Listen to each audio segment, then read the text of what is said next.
Bismillahirrahmanirrahim. Assalamu alaikum dear students. Welcome back.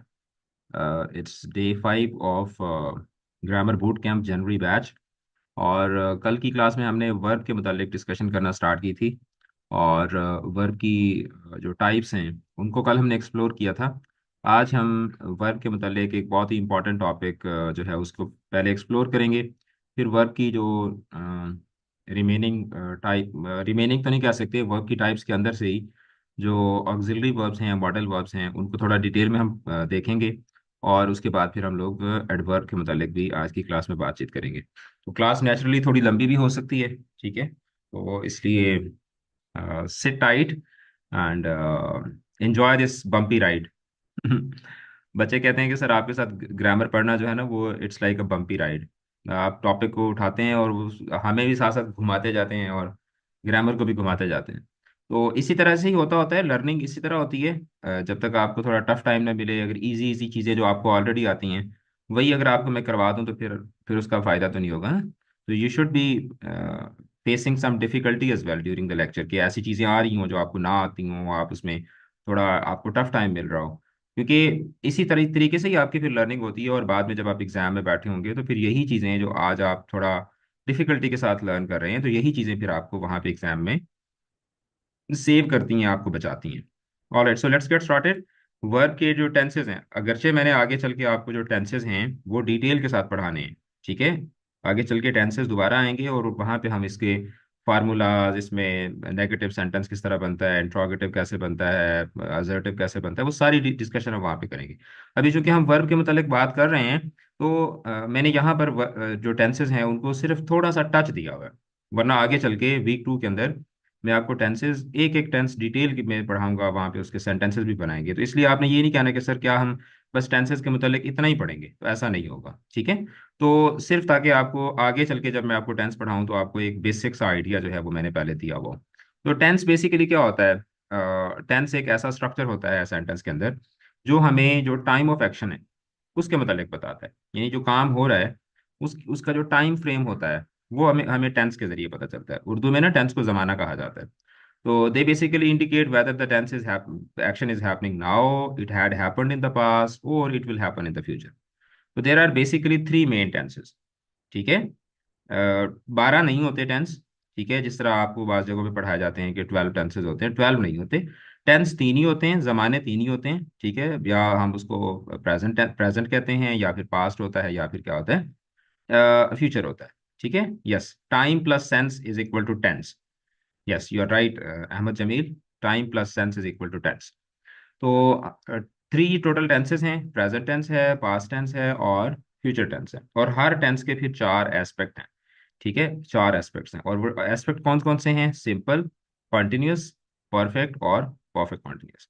Now if you talk about the present tense, तो present simple tense जो है it expresses habitual actions और general truths. मतलब एक ऐसा action जो recursive है, जो रेपिटेटिव है, ठीक है, या जो एक लूप के अंदर रोजाना की बुनियाद पे, एक हैबिट के तहत रोजाना की बुनियाद पे या हफ्ते की बुनियाद पे या महीने की बुनियाद पे, एक साइकिल के अंदर, एक हैबिट के अंदर जो है वो एक रेपिटेटिव साइकिल के अंदर जो है वो कोई काम होता है, तो उसके लिए हम लोग प्रेजेंट सिंपल टेंस यूज करते हैं। जो प्रेजेंट कॉन्टिन्यूस होता है, प्रेजेंट के अंदर जब कोई एक्शन हो रहा हो, ठीक है, at the moment of speaking, जब कोई एक्शन जारी है, कोई काम जारी है, तो उसके लिए हम लोग प्रेजेंट कॉन्टिन्यूस टेंस यूज करते हैं। जैसे she is eating lunch right now. जो प्रेजेंट परफेक्ट होता है, it describes the action that have happened at an unspecified time before now. अभी से पहले, ठीक है, जब आप बात कर रहे हैं तो उससे थोड़ी देर पहले या उससे थोड़ा अरसा पहले एक काम जो है वो मुकम्मल हो चुका है, अपनी तकमील को पहुंच चुका है। उसके लिए हम लोग प्रेजेंट परफेक्ट टेंस यूज करते हैं। और एक ऐसा काम, ठीक है, जो पास्ट में शुरू हुआ था, ठीक है, और अभी तक वो जारी है। शुरू पास्ट में हुआ था, लेकिन अभी तक प्रेजेंट, जिस प्रेजेंट मोमेंट में आप बात कर रहे हैं उस वक्त तक उसका कुछ हिस्सा हो भी चुका है और कुछ हिस्सा उसका जारी भी है। तो उसके लिए हम लोग प्रेजेंट परफेक्ट टेंस यूज करते हैं, ठीक है। जैसे he has been working on the project all day वगैरह वगैरह, ठीक है। पास्ट टेंस की अगर हम बात करें तो एक ऐसा काम, ठीक है, जो एक स्पेसिफिक टाइम के ऊपर पास्ट में मुकम हो चुका है, ये काम जो हो चुका है, तो उसके लिए हम लोग पास्ट टेंस यूज करते हैं। पास्ट में एक काम जारी रहा, ठीक है, उसको डिस्क्राइब करने के लिए हम लोग पास्ट कंटिन्यूअस टेंस यूज करते हैं। जैसे they were watching a movie when I arrive. और अगर एक काम होने से पहले पास्ट में एक दूसरा काम मुकम्मल हो चुका था, एक काम होने से पहले पास्ट में एक दूसरा काम मुकम्मल हो चुका था, तो उसके लिए हम लोग पास्ट परफेक्ट टेंस यूज करते हैं। ठीक है। It describes the actions that were completed before another action in the past. जैसे he had left by time we arrive, जब हम पहुंचे तो उससे पहले ये काम हो चुका था, तो उसके लिए पास्ट परफेक्ट टेंस यूज करते हैं। और जो past perfect continuous tense tense होता है, describes the action that were happening continuously before another action in the past. कि पास्ट में एक काम होने से पहले एक दूसरा काम जो पास्ट में ही जारी रहकर, पास्ट में ही शुरू होकर पास्ट में ही जारी रहा था। जैसे they had been what waiting for for hours before the wedding started, कि शादी शुरू होने से पहले वो घंटों तक उसका इंतजार करते रहे थे। फ्यूचर टेंस जो है इसको बाज लैंग्वेजेस जो हैं वो इसको टेंस समझती ही नहीं है। मतलब जैसे अरबिक लैंग्वेज है, तो अरबिक जो है वो फ्यूचर को टेंस ही समझती। वो कहते हैं यार एक काम हुआ ही नहीं है, तो उसके टाइम के मतलब क्या बात करनी, उसके मतलब क्या एक्शन के मतलब बात करनी। तो यही वजह है कि हम लोग फ्यूचर के अंदर हेल्पिंग वर्ब यूज करने की बजाय हम लोग मोडेल वर्ब्स यूज करते हैं। ठीक है, मोडालिटी अभी आगे चल के हम लोग मोडालिटी के मतलब बात भी करेंगे। ठीक है, तो आप इनको टेक्निकली आप इनको विल शैल को भी हेल्पिंग वर्ब कह सकते हैं। ठीक है, बट ये है कि ग्रामर के जो स्टैंडर्ड रूल्स हैं उनके मुताबिक ये हेल्पिंग वर्ब नहीं होते। ठीक है, ये बेसिकली मोडेल वर्ब्स होते हैं, क्योंकि हम लोग एक तखमीना लगा रहे होते हैं, एक अंदाजा लगा रहे होते हैं कि यार ये काम हो जाएगा, होगा। ठीक है, होता रहेगा, या होता रहेगा, या होता रहा होगा, हो रहा होगा। ठीक है, हो रहा होगा, इस तरीके मतलब एक अंदाजा लगा रहे होते हैं। तो एक ऐसा एक्शन जो फ्यूचर में स्केजुअल है उसके लिए फ्यूचर सिंपल टेंस। एक ऐसा एक्शन जो आप कहते हैं कि एक स्पेसिफिक टाइम के ऊपर हो रहा होगा, अंदाजा लगा रहे हैं उसके मतलब, तो उसके लिए हम लोग फ्यूचर कॉन्टिन्यूस टेंस यूज करते हैं। जैसे she will be studying at 8 AM। और एक ऐसा काम जिसके मतलब आप कह रहे हैं कि फ्यूचर में एक सर्टन टाइम के ऊपर जाके मुकम्मल हो जाएगा, तो उसके लिए फिर हम लोग फ्यूचर परफेक्ट टेंस यूज करते हैं। और एक ऐसा काम, ठीक है, जिसके मतलब आप इस तरीके से बात कर रहे हैं कि एक ऐसा काम जो फ्यूचर में एक पॉइंट पे शुरू होगा और एक सर्टन पॉइंट तक फ्यूचर में जारी रहेगा, मतलब कुछ फ्यूचर में हो चुका होगा और कुछ जारी होगा, तो उसके लिए हम लोग जो है वो फ्यूचर परफेक्ट टेंस जो है वो future perfect continuous tense use करते हैं। तो इसमें जो हेल्पिंग वर्ब्स हैं वो will have been, shall have been use होते हैं। ठीक है, तो ये सिर्फ एक मैंने बेसिक आपको आइडिया दिया है, आगे चल के मैं आपको जो टेंसेज हैं वो दोबारा डिटेल के साथ पढ़ाऊंगा। एक बच्चा कह रहा है कि सर स्टार्ट का लेक्चर रिपीट कर दें। बेटा रिपीट कुछ भी नहीं होगा। ठीक है, हाँ, जो कॉन्सेप्ट हम पढ़ रहे होंगे उसमें अगर किसी को कन्फ्यूजन हो रही होगी तो वो होगा। क्लास अल्हम्दुलिल्लाह इंग्लिश की एकेडमी का ये एक स्टैंडर्ड है कि हम लोग वक्त पे काम को शुरू करते हैं और कोशिश करते हैं कि बच्चों को चीज़ें जो हैं वो वक्त के ऊपर ही डिलीवर की जाए। ईडियम्स भी उमर पूछ रहा है कि ईडियम्स होंगे। ईडियम्स नहीं होंगे, क्योंकि ईडियम्स ग्रामर के अंदर आते नहीं हैं। अगर ग्रामर के अंदर ईडियम्स आते होते तो वो भी आपको पढ़ाए पढ़ाए जाते। और जो आपके साथ स्केजुअल शेयर किया गया था, जो टेबल ऑफ कंटेंट शेयर किया गया था, उसके अंदर भी ईडियम्स नहीं थे। ठीक है। अच्छा, तो अब वर्कशीट्स जो हैं वो जो पहले आपके साथ फाइल शेयर की गई थी उसमें ये वाली वर्कशीट सॉल्व थी, तो मैंने इसको एडिट कर दिया है। ठीक है, और अभी जो है वो आपको मैं टास्क भी असाइन कर रहा हूँ। कल जो हमने पढ़ा था उसकी बुनियाद पर भी, और अभी जो हमने थोड़ा सा पढ़ा है, वर्कशीट 1 भी आप सॉल्व करेंगे, वर्कशीट 2 भी आप सॉल्व करेंगे, वर्कशीट 3 भी, और उसके बाद हम लोग आ गए अपने नेक्स्ट टॉपिक की तरफ जो कि है वैलेंसी ऑफ वर्ब। ठीक है, वैलेंसी ऑफ वर्ब। उससे पहले मैं एक सवाल ले लूँ, सर ऐसे या स्टोरी में ये मस्ट होता है कि एक ही टेंस को लेकर चलना होता है? देखो, जिस तरीके से जो टेंस होता है ना, ये बेसिकली मौसम की तरह होता है। अब जैसे फॉर एग्जांपल अगर मैं कहूँ कि इस्लामाबाद का जो मौसम है वो ठंडा है, तो क्या हर जगह पे ठंड होती है पूरे इस्लामाबाद में? या कुछ जगह पे ठंड होगी, कुछ जगह पे गर्म होगा, कुछ जगह पे ज्यादा ठंड होगी, कुछ जगह पे ज्यादा गर्म होगी।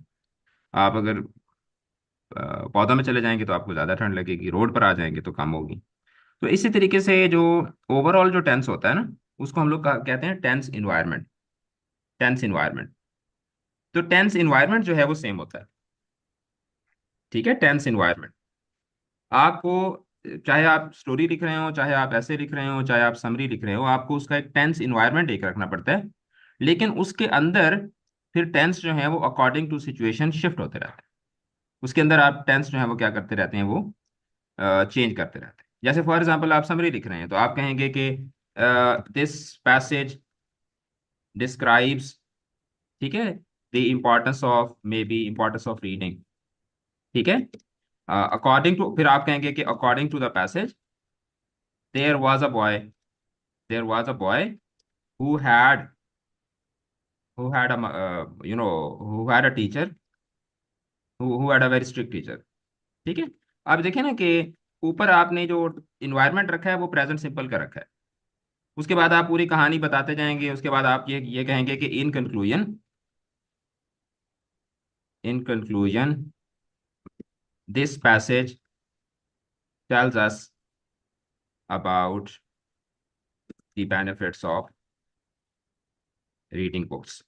ठीक है। तो ओवरऑल जो टेंस का एनवायरनमेंट था आपका वो प्रेजेंट सिंपल टेंस था, फिर उसके अंदर आप बाकी जो टेंसेस थे उनको भी आप यूज करते गए, शिफ्ट करते गए, और इस तरीके से आप जो है वो अपने स्ट्रक्चर को आप लेकर चलते हैं। अच्छा। जी जी बिल्कुल, मैं ये एडिटेड फाइल आपके साथ शेयर कर दूंगा।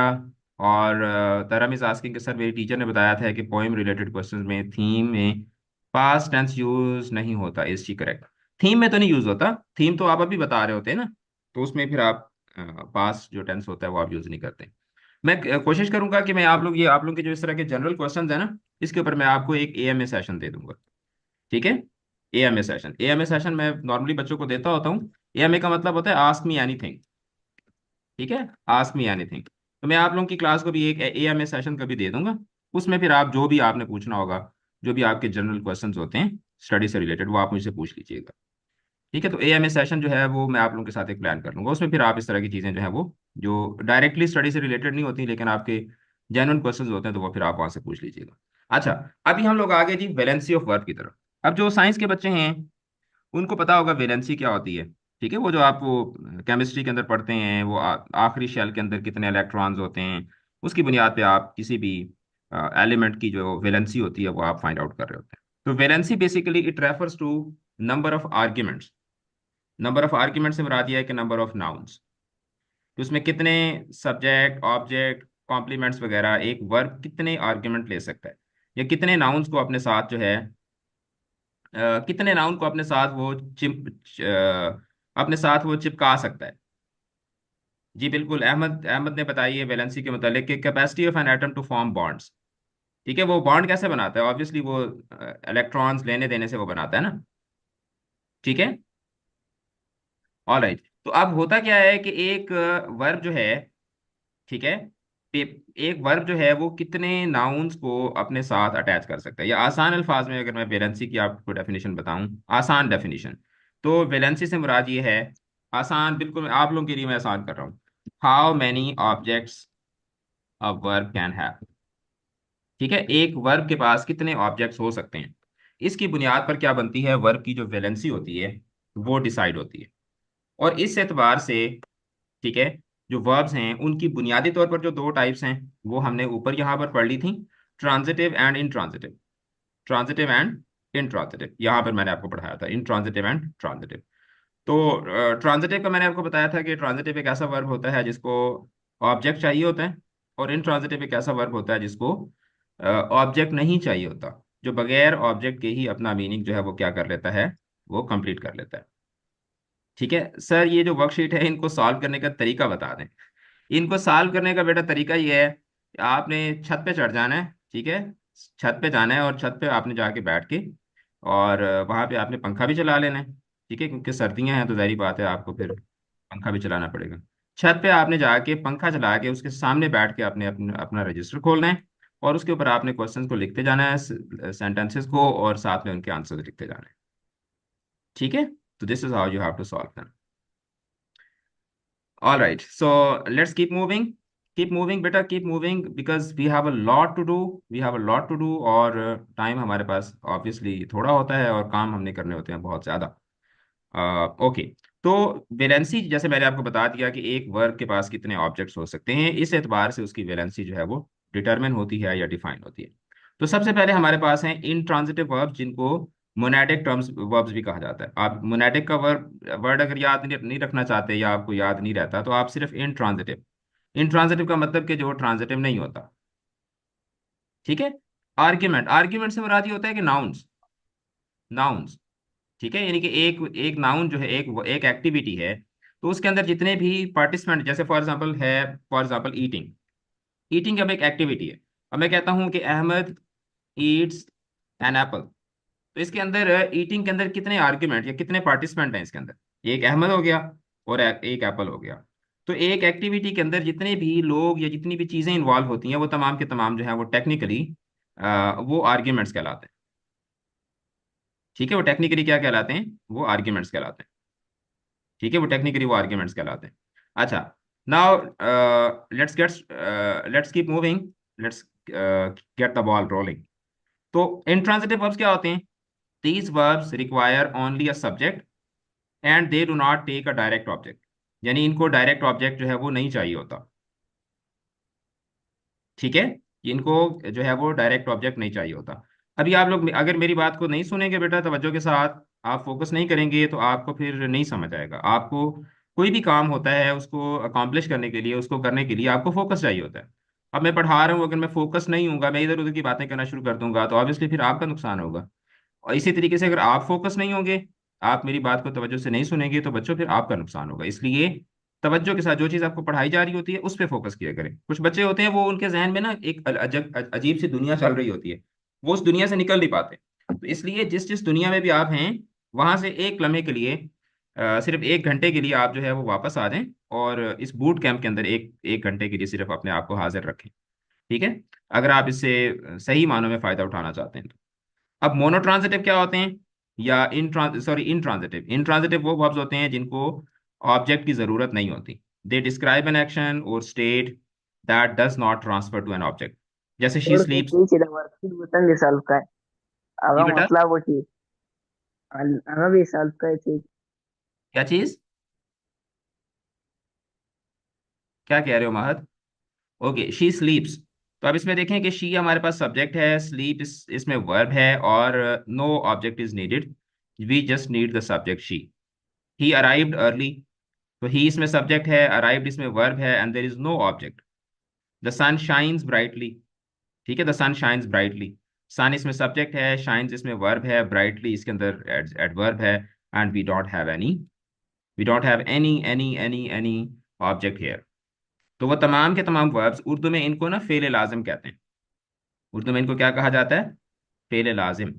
यानी कि ऐसा वर्ब जिसको मफूल की जरूरत ना हो, जिसको ऑब्जेक्ट की जरूरत ना हो, और इंग्लिश में हम इसको इंट्रांजिटिव वर्ब बोलते हैं। अब इसमें कुछ कॉमन इंट्रांजिटिव वर्ब्स को देख लेते हैं। Sleep, arrive, laugh, cry, walk, sit, stand, run, sleep, go, happen, die, live, wait. Sir, ये जी जी। ये जो इंट्रांजिटिव वर्ड्स अभी आप बता रहे हैं, ये ट्रांजिटिव में भी यूज हो सकते हैं? नहीं हो सकते। कुछ ऐसे होते हैं, वो जब पूरी डिस्कशन हमारी हो जाएगी तो उसके बाद मैं आपको बताऊंगा कि कुछ उसमें होते हैं जिनको हम लोग एम्बिवेलेंट वर्ब्स बोलते हैं। ठीक है, वो उनके मतलब हम लास्ट में डिस्कशन करेंगे। लेकिन जब एक ऐसा सेंटेंस जिसमें वर्ब मौजूद हो, ऑब्जेक्ट ना हो, सेंटेंस मुकम्मल हो चुका हो, तो इसका मतलब यह है कि उसका जो वर्ब है वो इंट्रांजिटिव है। ठीक है। Okay sir. जी। हाँ। Excuse me sir. जी जी। सर जी ये जी। कंप्लीट सेंस देते हैं क्या सेंटेंस? कौन सा? ये इंट्रांजिटिव वर्ब्स। बिल्कुल देते हैं, बिल्कुल देते हैं। बच्चा सो गया, मुकम्मल सेंटेंस दे रहा है ना। The child sleep, the child slept, और द चाइल्ड इज स्लीपिंग। ठीक है, ही अराइव्ड अर्ली। तो अब इसमें ऑब्जेक्ट की जरूरत ही नहीं है ना। Sir, is die not an intransitive verb like he died? तो इंट्रांजिटिव है ना, तो मैंने इसको इंट्रांजिटिव में लिखा है ना डाई। ये देखो, डाई इंट्रांजिटिव है। इसके लिए ऑब्जेक्ट की जरूरत नहीं होती। मरना, आप खुद मरते हैं, आपके मरने से कोई दूसरा नहीं मरता। So intransitive verb engage with just one noun and that is subject. Yes Ahmed, you are right, you are absolutely right. अच्छा, उसके बाद हम जब ट्रांजिटिव वर्ब्स में चलते हैं, तो ट्रांजिटिव वर्ब जो है, पहला जो ट्रांजिटिव वर्ब की जो टाइप है, that is monotransitive. Ali स्लीप्स on bed. Ali स्लीप्स on bed जो है, इसमें बेड जो है वो ऑब्जेक्ट नहीं है। ऑन बेड पूरा का पूरा जो है ये प्लेस बनेगी। Ali sleeps where, where, where को आंसर करेगा ऑन बेड, और ऑन बेड जो है वो फिर क्या बन जाएगा? वो एडवर्ब बन जाएगा, ऑब्जेक्ट नहीं बनेगा। ठीक है हुजैफा? ओके। अब ट्रांजिटिव वर्ब क्या होता है? ट्रांजिटिव वर्ब एक ऐसा वर्ब होता है जिसको सब्जेक्ट के साथ साथ एक डायरेक्ट ऑब्जेक्ट की भी जरूरत होती है। The action is transferred from the subject to the object. जैसे she wrote a letter. She इसमें सब्जेक्ट है, रोट इसमें वर्ब है, और आ लेटर इसमें क्या है? ये इसका डायरेक्ट ऑब्जेक्ट है। ही किक्ड द बॉल। तो किक जो है इसमें वर्ब है और बॉल इसमें क्या है, डायरेक्ट ऑब्जेक्ट है। Object. They built a house, ठीक है, तो हाउस इसमें क्या है, डायरेक्ट ऑब्जेक्ट है। तो ऐसे वर्ब जिनको सिर्फ एक sir can object, I ask a question? Yes yes you can ask a question, पहले मुझे कंप्लीट करने दे। वो तमाम के तमाम वर्ब्स जिनको सिर्फ एक ऑब्जेक्ट चाहिए होता है, वी कॉल देम मोनोट्रांजिटिव्स। क्या बोलते हैं इनको, मोनो ट्रांजिटिव्स। मोनो ट्रांजिटिव, मोनो का मतलब है एक, मोनो ट्रांजिटिव यानी कि एक ऐसा ट्रांजिटिव जिसको एक ऑब्जेक्ट चाहिए हो। अब यहाँ पे she wrote a letter, he kick the ball, they built a house, I ate an apple, he saw a movie, okay, they played ludo. तो जिस एक ऑब्जेक्ट, सिर्फ एक ऑब्जेक्ट के ऊपर अगर बात खत्म हो गई, तो इसका मतलब यह है कि वो वाला वर्ब जो है वो क्या है, वो एक मोनो ट्रांजिटिव है। अब आप पूछें सवाल जी। सर मैंने ये पूछना था कि हम ट्रांजिटिव और इंट्रांजिटिव को समझे कि डायरेक्ट और इनडायरेक्ट की आइडेंटिफाई कर सकते हैं। कैसे, डायरेक्ट और इनडायरेक्ट से? सर जिस तरह ट्रांजिटिव में अब he kicked the ball, the hmm. Ball was kicked by him, के अगर जो हमारे पास ट्रांजिटिव होते हैं उनका इनडायरेक्ट बन सकता है, और जबकि हमारे पास जो इंट्रांजिटिव होते हैं उनका इनडायरेक्ट नहीं बन सकता। नहीं, वो डायरेक्ट इनडायरेक्ट नहीं, आपको पता है कि आप क्या कहना चाह रहे हो, लेकिन आपसे कहा नहीं जा रहा। बेसिकली डायरेक्ट इनडायरेक्ट के साथ इनका कोई ताल्लुक नहीं होता, एक्टिव पैसिव वॉइस के साथ होता है। यानी कि जो इंट्रांजिटिव होते हैं उनका पैसिव वॉइस नहीं बन सकता, और जो ट्रांजिटिव्स होते हैं उनका हम लोग पैसिव वॉइस बना सकते होते हैं। यही कहना चाह रहे थे ना आप? जी सर। हाँ। तो जी बिल्कुल आप ठीक कह रहे हैं कि जो इंट्रांजिटिव होते हैं उनका हम लोग पैसिव वॉइस नहीं बना सकते, क्योंकि पैसिव वॉइस बनाने के लिए हमें सबसे जो बुनियादी जरूरत होती है वो होती है कि सब्जेक्ट ऑब्जेक्ट बनेगा, ऑब्जेक्ट सब्जेक्ट बनेगा, उसके बाद बाकी कहानी शुरू होगी। तो इंट्रांजिटिव में तो चूंकि ऑब्जेक्ट होता ही नहीं है, तो आप कैसे ऑब्जेक्ट, जब आप सब्जेक्ट को ऑब्जेक्ट की जगह पर लेकर जाओगे, तो ऑब्जेक्ट की जगह पर किसको लेकर आओगे, ऑब्जेक्ट तो होगा ही नहीं। तो इसलिए जो इंट्रांजिटिव्स होते हैं उनका पैसिवाइज नहीं बन सकता होता, और जो ट्रांजिटिव्स होते हैं उनका पैसिवाइज बन सकता होता है। जी उमर बेटा आप पूछें अब। उमर ने हाथ खड़ा किया। जी उमर बचे। She wrote a letter, the letter is adverb of verb wrote. नहीं, एडवर्ब कैसे हो गया, लेटर तो डायरेक्ट ऑब्जेक्ट होगा बेटा, एडवर्ब कहाँ से आ गया? मोनो ट्रांजिटिव में इनडायरेक्ट ऑब्जेक्ट होता है? नहीं, मोनो में एक ही होता है और वो हमेशा डायरेक्ट होता है। मोनो में सिर्फ एक ऑब्जेक्ट होता है और वो ऑब्जेक्ट जो है वो हमेशा क्या होता है, वो डायरेक्ट ऑब्जेक्ट होता है, इनडायरेक्ट नहीं होता। हाँ, जब हम सर चलते हैं। जी जी। Sir she sleeps on the bed, ये शी ट्रांजिटिव हो गया intransitive? Intransitive, she sleeps on the bed, she sleeps where. On the bed जो है ये वेयर को आंसर कर रहा है। मींस एडवर्ब है। एडवर्ब है, एडवर्ब ऑफ प्लेस है। Okay sir. ठीक है, मतलब स्लीपिंग कोई ऐसी चीज नहीं है कि जिसका डायरेक्टली किसी के ऊपर इफेक्ट हो रहा हो। हाँ, अगर आप कहते हैं कि ही ब्रोक द बेड या ही बॉट अ बेड, ठीक है, या ही फिक्स्ड अ बेड, तो फिर वो जो फिक्सिंग है, ब्रेकिंग है, उसका डायरेक्ट इंपैक्ट जो है वो बेड के ऊपर आ रहा है। स्लीपिंग जो है दैट इज एन, ठीक है। Okay sir, I got sir it. ये क्या होगा, I am on the bed sir? I am on the bed, तो उसमें देखें जब अगर आप कहते हैं कि I am on the bed, तो आई जो है ये आपका हो गया सब्जेक्ट, सब्जेक्ट। एम आपके पास हो गया लिंकिंग वर्ब, और ऑन द बेड जो है ये आपका वही कॉम्प्लीमेंट हो जाएगा। ठीक है, कॉम्प्लीमेंट फ्रेज बन जाएगी। ठीक सर। ठीक है एक्सक्यूज मी सर। जी बेटा। सर अभी आपने इफेक्ट की बात की है ना, तो अगर हमारे पास सेंटेंस है आई एम वॉचिंग टीवी, तो सर हाँ हाँ, वॉचिंग हमारे देखने से तो टीवी पे कोई इफेक्ट नहीं पड़ रहा ना, तो वॉचिंग फिर किस तरह से ट्रांजिटिव हुआ, इसको इनट्रांजिटिव नहीं होना चाहिए था? वॉचिंग एक एक्टिविटी है ना, एक यस एक्टिविटी सर। है। और वो रिसीव कौन कर रहा है, who is being watched? TV sir. TV. Who co answer कर रहा है ना, I am watching Ali, I am watching TV, I am watching you. ठीक है, यस सर। एक्टिविटी का डायरेक्ट इम्पैक्ट जो ओके है सर। वो जिस पर्सन के ऊपर, जिस प्लेस के ऊपर, जिस चीज के ऊपर हो रहा है, तो वो बेटा डायरेक्ट ऑब्जेक्ट बनेगा ना। Okay you sir, no, thank you. Need to have something to watch ना। ठीक है, बट ओके। जो स्लीप है, डाइंग है, ये वो चीजें होती हैं जो जो सेल्फ ऑटोमेटेड होते हैं, और इनको फर्दर किसी नाउन की जरूरत नहीं होती मुकम्मल करने के लिए। Okay, sir, got it. Okay. On the bed prepositional phrase नहीं होगा, या ऑन प्रेपोजिशनल फ्रेज बनकर कॉम्प्लीमेंट बनेगा ना। प्रेपोजिशनल फ्रेज बन के फिर उसके बाद वो कॉम्प्लीमेंट बनेगा। दे love each other, sir is this sentence love बिल्कुल ट्रांजिटिव है। दे लव हु, वो किसको किससे प्यार करते हैं? They love Ali, they love Umar, और दे लव ईच अदर। तो ईच अदर जो है ये रेसिप्रोकल प्रोनाउन है जो कि लव का डायरेक्ट ऑब्जेक्ट बनेगा। सर जी जी। आपने कल बोला था कि जो वर्ब मतलब व्हाट का आंसर दे, जैसे शीट व्हाट, मतलब जैसे आप कल बता रहे थे, जो मतलब व्हाट का आंसर दे वो ट्रांजिटिव होगा ना? नहीं, जो वट को जो चीज आंसर करती है, वट को जो चीज आंसर करती है ना, वो बेसिकली होता है नाउन। ठीक है, अच्छा। नाउन होता है।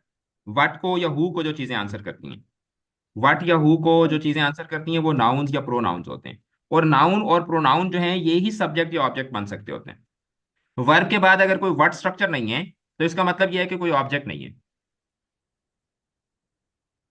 तो फिर ठीक ये है, ट्रांजिटिव होगा मतलब? कौन सा ट्रांजिटिव होगा?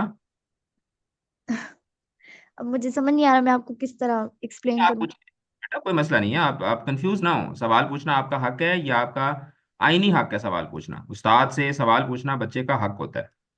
ठीक है, तो आप मुझसे अपना हक मांग रहे हो, कोई आप वो नहीं कर रहे।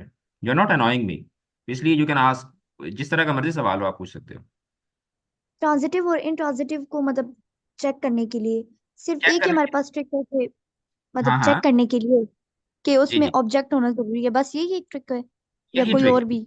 नहीं, और कोई ट्रिक नहीं है, सिर्फ यही ट्रिक है। अगर उसमें ऑब्जेक्ट होगा, वर्ब के बाद अगर कोई वट, हु, इस तरह की मतलब ऐसी चीज के जो इस तरीके को, इस तरह के स्ट्रक्चर को आंसर कर रही हो, तो इसका मतलब यह है कि वो चीज ऑब्जेक्ट है।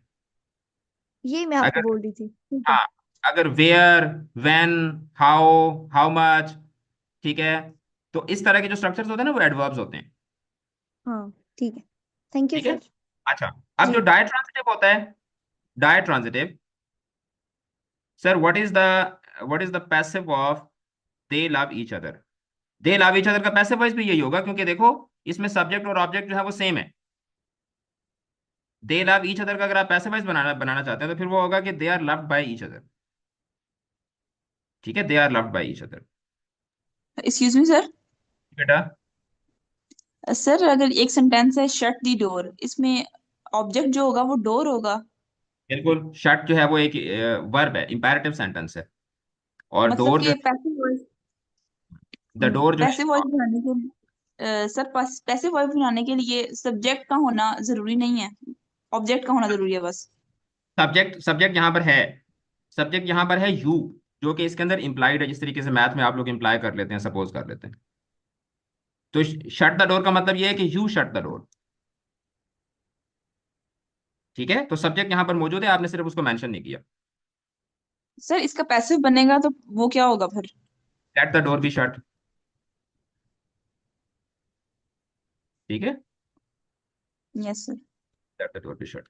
ओके, चलें आगे मूव करते हैं, let's keep moving. Yes Wasif. Sir एक एग्जाम्पल है, the the baby laughed the whole day. Baby laughed laugh the whole day. The, yes sir. तो सर इस सेंटेंस के मुताबिक ये इंट्रांजिटिव वर्ब है कि ट्रांजिटिव वर्ब है? ट्रांजिटिव है, बेबी सब्जेक्ट है, लाफ वर्ब है, एंड द होल डे ये बेसिकली क्या है? ये बेसिकली जो लाफिंग है उसकी इंटेंसिटी को बताया जा रहा है। हाउ मच, तो सर हाउ ये मच, हम, हाउ मच को आंसर कर रहा है ना, हाउ मच। ठीक है, तो तो सब एडवर्ब हम इसे एज ऑब्जेक्ट नहीं ट्रीट कर सकते? नहीं, ऑब्जेक्ट कैसे बनेगा? क्या वो पूरा दिन, पूरे दिन को वो हंसता रहे, पूरा दिन हंसता रहे, या पूरे दिन को हंसता रहे? मतलब देखो, जो उसका लाफना है, उसके लाफने की इंटेंसिटी बताई जा रही है। उसके लाफने का किसी चीज के ऊपर कोई असर नहीं हो रहा। लाफना कोई ऐसी एक्टिविटी नहीं है कि जो जिसके लिए हमें कोई एक चीज चाहिए होगी जिसके ऊपर हम लाफेंगे या जिसको हम लोग हंसेंगे। ओके सर, गॉट ठीक है, it. All right. Sir she sleeps on the bed में स्लीप्स ट्रांस यार अल्लाह के बंदे, she sleeps where on the bed, where को आंसर कर रहा है ना, तो कैसे ये ऑब्जेक्ट बन जाएगा? तो आप देखो, मेरी बात सुने, सारे बच्चे मेरी बात सुने।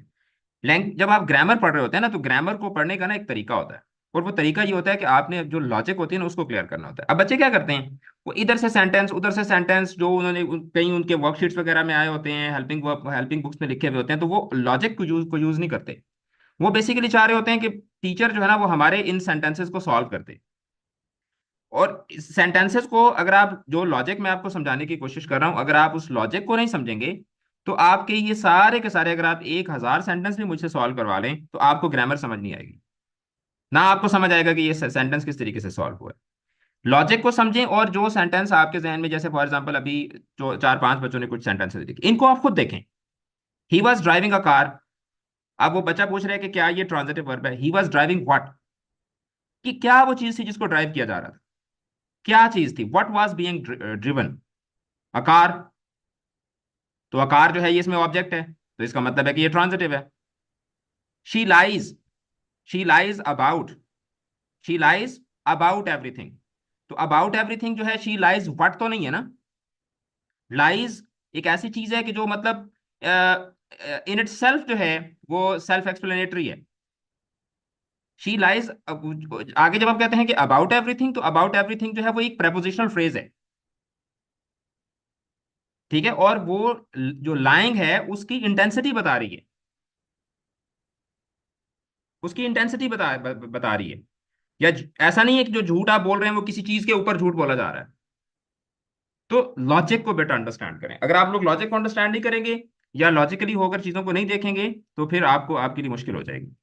आपको मैं 1,000 आपका जो क्वेश्चन है उसको भी अगर मैं यहाँ पर, जो आपके इधर लेफ्ट राइट आपने वो हेल्पिंग बुक से या इधर उधर से आप देख के पूछते हैं, तो बेटा मैं आपके 1,000 सवाल का जवाब भी दे दूं, तो मुझे कोई, मैं नहीं थकूंगा, लेकिन आप लोगों को समझ नहीं आएगी। ठीक है, तो इसलिए जो चीज़ आपको बताई जा रही हो उसको अप्लाई करें। जब तक आप उसको, ये जो जितने इतने सारे सेंटेंसेस यहाँ पे जो लिखे हुए होते हैं, साथ में एग्जांपल दे के मैं एक्सप्लेन कर रहा होता हूँ, तो उसको बेटा एक्सप्लेन करने का मकसद ये होता है कि आपको मैं वो चीज़ अप्लाई करके दिखा रहा होता हूँ। उसी स्ट्रक्चर को फिर आप मुख्तलिफ सेंटेंसेस के ऊपर अप्लाई करें और उसको देखें। अच्छा, अब डायट्रांजिटिव पे हम वापस आ जाते हैं। डायट्रांजिटिव, अब आपने जो भी सवालात हैं उनको अभी आपने खुद अपने जहन से उनको सॉल्व करने की कोशिश करनी है। अगर आपसे ना सॉल्व हो रहा हो, फिर आपने मुझसे पूछना है। अब डायट्रांजिटिव में क्या होता है? Ditransitive verb basically requires a subject, जो कि बुनियादी रिक्वायरमेंट है। उसको, डायट्रांजिटिव को क्या चाहिए होता है? एक इसको चाहिए होता है डायरेक्ट ऑब्जेक्ट, और साथ इसमें एक इसको इनडायरेक्ट ऑब्जेक्ट चाहिए होता है। डायरेक्ट ऑब्जेक्ट भी चाहिए होता है और साथ में इसको इनडायरेक्ट ऑब्जेक्ट भी चाहिए होता है। So these verbs basically transfer the action to two objects. चूंकि ये अपने एक्शन को दो ऑब्जेक्ट्स को ट्रांसफर करते हैं, तो इसलिए हम इनको क्या कहते हैं? हम इनको डायट्रांजिटिव वर्ब्स को बोलते हैं। अब डायट्रांजिटिव को अच्छे से समझें, क्योंकि आपके पेपर में डायट्रांजिटिव वाला क्वेश्चन आता है और आप अक्सर उसको गलत करके आते हैं। अब गौर से समझें। She gave me a gift, आपने फोकस करना है वर्ब के ऊपर। व्हाट वाज बीइंग गिवन, अब मैं आपको यहाँ पे ट्रिक शुरू शुरू शुरू में बता देता हूँ। What gift. को जो चीज आंसर करती है वो होता है डायरेक्ट ऑब्जेक्ट, व्हाट को या हु को, क्योंकि इंसान भी हो सकता है। व्हाट को या हु को जो चीज आंसर करती है वो क्या होती है? Direct object. और टू होम, किसको, किसके लिए वो काम हुआ, वो क्या होता है? वो होता है इनडायरेक्ट ऑब्जेक्ट। जिस तरह मिसाल के तौर पर, अब आप लोगों ने ये मेरे साथ मिलकर इसको सेंटेंस को सॉल्व करना है। She gave me a gift, what was given, what was given, क्या दिया गया? Gift gift. गिफ्ट अब गिफ्ट क्या होगा? डायरेक्ट ऑब्जेक्ट होगा, क्योंकि देने का जो अमल है वो एक ही चीज के ऊपर अप्लाई हो रहा है।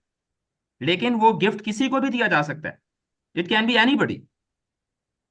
शी गेव अ गिफ्ट, भाई किसको दिया? She gave me a gift. तो मी इसमें क्या हुआ? Indirect indirect object object. Indirect object.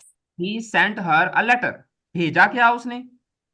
Letter. Letter letter. तो लेटर इसका डायरेक्ट ऑब्जेक्ट हो जाएगा। और किसको भेजा? To whom it was sent, her her. Her और हर इसमें क्या आ जाएगा? Indirect. Indirect indirect object. Direct. अच्छा, दे ऑफर्ड अस हेल्प, भाई ऑफर क्या चीज की गई? Was being help offered help help. Help. तो हेल्प यहाँ पर क्या होगा? डायरेक्ट। डायरेक्ट डायरेक्ट ऑब्जेक्ट में ऑब्जेक्ट। किसके लिए, किसको ऑफर की गई? अस अस। अस बस तो आसिस में क्या होगा? Indirect direct object. Object. Indirect object. अब मैं आपको यहाँ पे दो चार और सेंटेंसेस लिख के उसकी प्रैक्टिस करवा के फिर अगली तरफ लेके जाता हूँ। जैसे for example, Ali told me a joke, ठीक है, या Fatima Fatima gave me a book, ठीक है। The teacher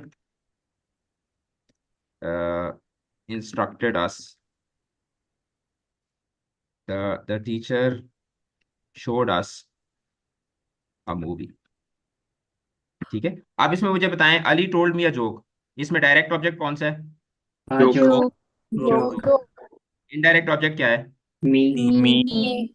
Fatima gave me a book, इसमें डायरेक्ट ऑब्जेक्ट क्या है? बुक। बुक। बुक। और इनडायरेक्ट ऑब्जेक्ट क्या है? मी। मी। अच्छा, the teacher showed, me. Me. Movie. Me. Direct object है, और आस इसमें क्या है? Order. Indirect.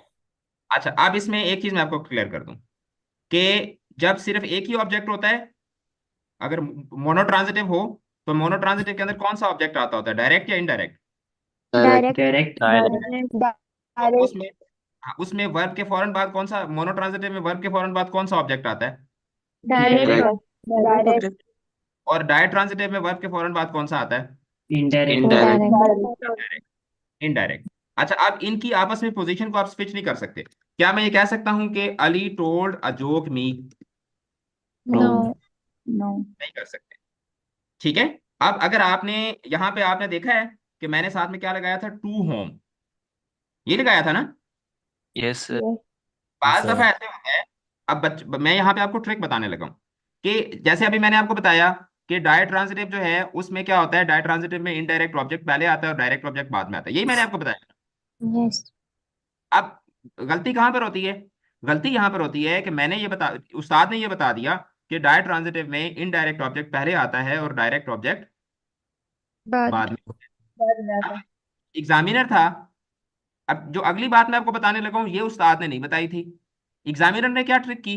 एग्जामिनर ने ट्रिक इस तरीके से कर दी कि उसने जनाब इस तरीके से सेंटेंस बना दिया कि Ali told a joke to me. To me. इस तरीके से उसने, एग्जामिनर ने दे दिया सवाल, और उसने जनाब सवाल पूछ लिया कि आप मुझे बताएं कि इस सेंटेंस के अंदर अजोक जो है ये कौन सा ऑब्जेक्ट है। यस। डायरेक्ट। बच्चे ने डायरेक्ट क्या किया? ऑब्जेक्ट। बच्चे ने कहा यार इसमें तो दो चीजें आ रही हैं ना, अजोक भी आ रहा है, टू मी भी आ रहा है, और सर ने बताया था कि जब ट्रांजिटिव होता है तो उस सूरत में इनडायरेक्ट ऑब्जेक्ट पहले आता है, तो बच्चे ने जोक को कर दिया इनडायरेक्ट पहले ऑब्जेक्ट, आता है। ठीक है। वो पिक्चर में। अच्छा, अब इसमें इसमें ट्रिक क्या है? ये है वर्ड कि का आंसर। अगर ऐसी सिचुएशन हो कि जिसमें डायरेक्ट ऑब्जेक्ट पहले आ रहा हो और इनडायरेक्ट ऑब्जेक्ट बाद में आ रहा हो, तो वो इनडायरेक्ट ऑब्जेक्ट हमेशा एक प्रेपोजिशनल फ्रेज की सूरत में आता है, टू के साथ आता है। समझ आ रही है ना? Yes sir. हाँ, तो इस तरीके से आपने इस स्ट्रक्चर को भी आपने ध्यान में रखना है। अब ये ना हो कि आप कहें कि अच्छा ये तो जोक जो है, Ali told a joke to me, तो मी जो है ये, इसमें सर ने तो बताया था कि इनडायरेक्ट ऑब्जेक्ट पहले आता है डायरेक्ट ऑब्जेक्ट बाद में आता है, तो फिर ये जोक जो है ये इनडायरेक्ट ऑब्जेक्ट होगा। नो, सर आपने इस फार्मूले को याद रखना है। What was being told, a joke was being told, तो जोक जो है वो डायरेक्ट ऑब्जेक्ट सर, होगा। क्या ये कौन सा जुमला होगा, कौन सा सेंटेंस होगा फिर? ये वही सेंटेंस है, सिर्फ आपने ऑब्जेक्ट्स की पोजीशन को शिफ्ट किया, और ऑब्जेक्ट की पोजीशन को जब आप शिफ्ट करते हैं, इनडायरेक्ट ऑब्जेक्ट को अगर बाद में लेकर आते हैं तो उसको आप टू के साथ लेकर आते हैं, वरना आपका सेंटेंस ही गलत हो जाता जी। सर एक एग्जांपल और दे दें इसकी। है। मैं दे देता हूँ, मैं सबको कर देता हूँ। जैसे Fatima gave me a book है, मैं इसको इस तरह से कर देता हूँ कि Fatima gave a book, to me. ठीक है। द टीचर टोल्ड, माइक बंद करते हैं, अ मूवी वाज, ये इन्फिनिट हॉट है जो है ये, बेटा अपना माइक आप बंद कर दें। Excuse me sir. जी, सर मतलब हमें पहले वाला रूल फॉलो करना पड़ेगा ना? देखो लैंग्वेज है ना, लैंग्वेज के अंदर जितनी ट्रिक्स होंगी उन ट्रिक्स के अकॉर्डिंगली आपको चलना पड़ेगा, इसलिए मैं आपको हर हर रूल के सारे एस्पेक्ट्स बता रहा हूँ, ठीक है। सिंपल सिंपल प्लेन प्लेन चीजें आपको बता दूं, उसके अंदर जो ट्रिक है वो ना बताऊं, फिर आप वहां पे मार खाएंगे। इसलिए मैं आपको ये सारी की सारी चीजें, I chosen the difficult path. Otherwise मैं ये भी कर सकता हूँ कि वो चीजें Alright, जिसके sir. ऊपर ज्यादा डिस्कशन होती है, जिसके ऊपर ज्यादा मेहनत होती है, मैं उनको स्किप करता था, लेकिन फिर उससे आपकी एक्चुअल लर्निंग जो है वो नहीं होगी। All right, thank you, sir. ठीक है। ये जो इन्फिनिक्स हॉट एक्स या पता नहीं क्या नाम है बेटा, आपके माइक के बैक में बहुत ज्यादा शोर आता है। आप या तो इसको फिक्स करें, और उसके बाद फिर आप अपना माइक ओपन करें। अच्छा, आप डाई ट्रांजिटिव जो है इसके बाद आता है कॉम्प्लेक्स सर ट्रांजिटिव। जी जी।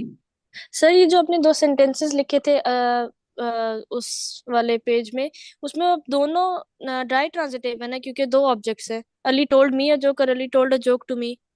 हाँ बिल्कुल ऐसे ही है, लेकिन इसमें क्या हुआ, सिर्फ ऑब्जेक्ट की पोजीशन शिफ्ट हो गई। ठीक है। जो पोजीशन शिफ्ट है उसका रूल मैं आपको बता रहा था कि अगर ऐसा हो कि डाई ट्रांजिटिव में डायरेक्ट ऑब्जेक्ट पहले आ रहा हो, तो इनडायरेक्ट ऑब्जेक्ट को आप हमेशा एक प्रेपोजिशनल फ्रेज की सूरत में लेकर आते हैं। ओके। ये मैं आपको बताना चाह रहा था। Okay sir, thank you. अब अगला जो है सर this is important। जी जी। सर जो आपने पहले एग्जांपल्स दी हैं, मतलब जो चेंज किया आपने सेंटेंस को, हम्म। इसमें प्रपोजिशन आपने टू यूज की है। मतलब क्वेश्चन जितना मर्जी ट्रिकी हो जाए, प्रपोजिशन हमेशा यहाँ पर टू ही यूज होगी। इनडायरेक्ट के साथ हमेशा टू ही होगी। ठीक है। यस। हाँ ठीक है, इनडायरेक्ट के साथ हमेशा जो है वो टू ही लगती होती है, क्योंकि देखो Sir. यहाँ पर टू है ना, किसको।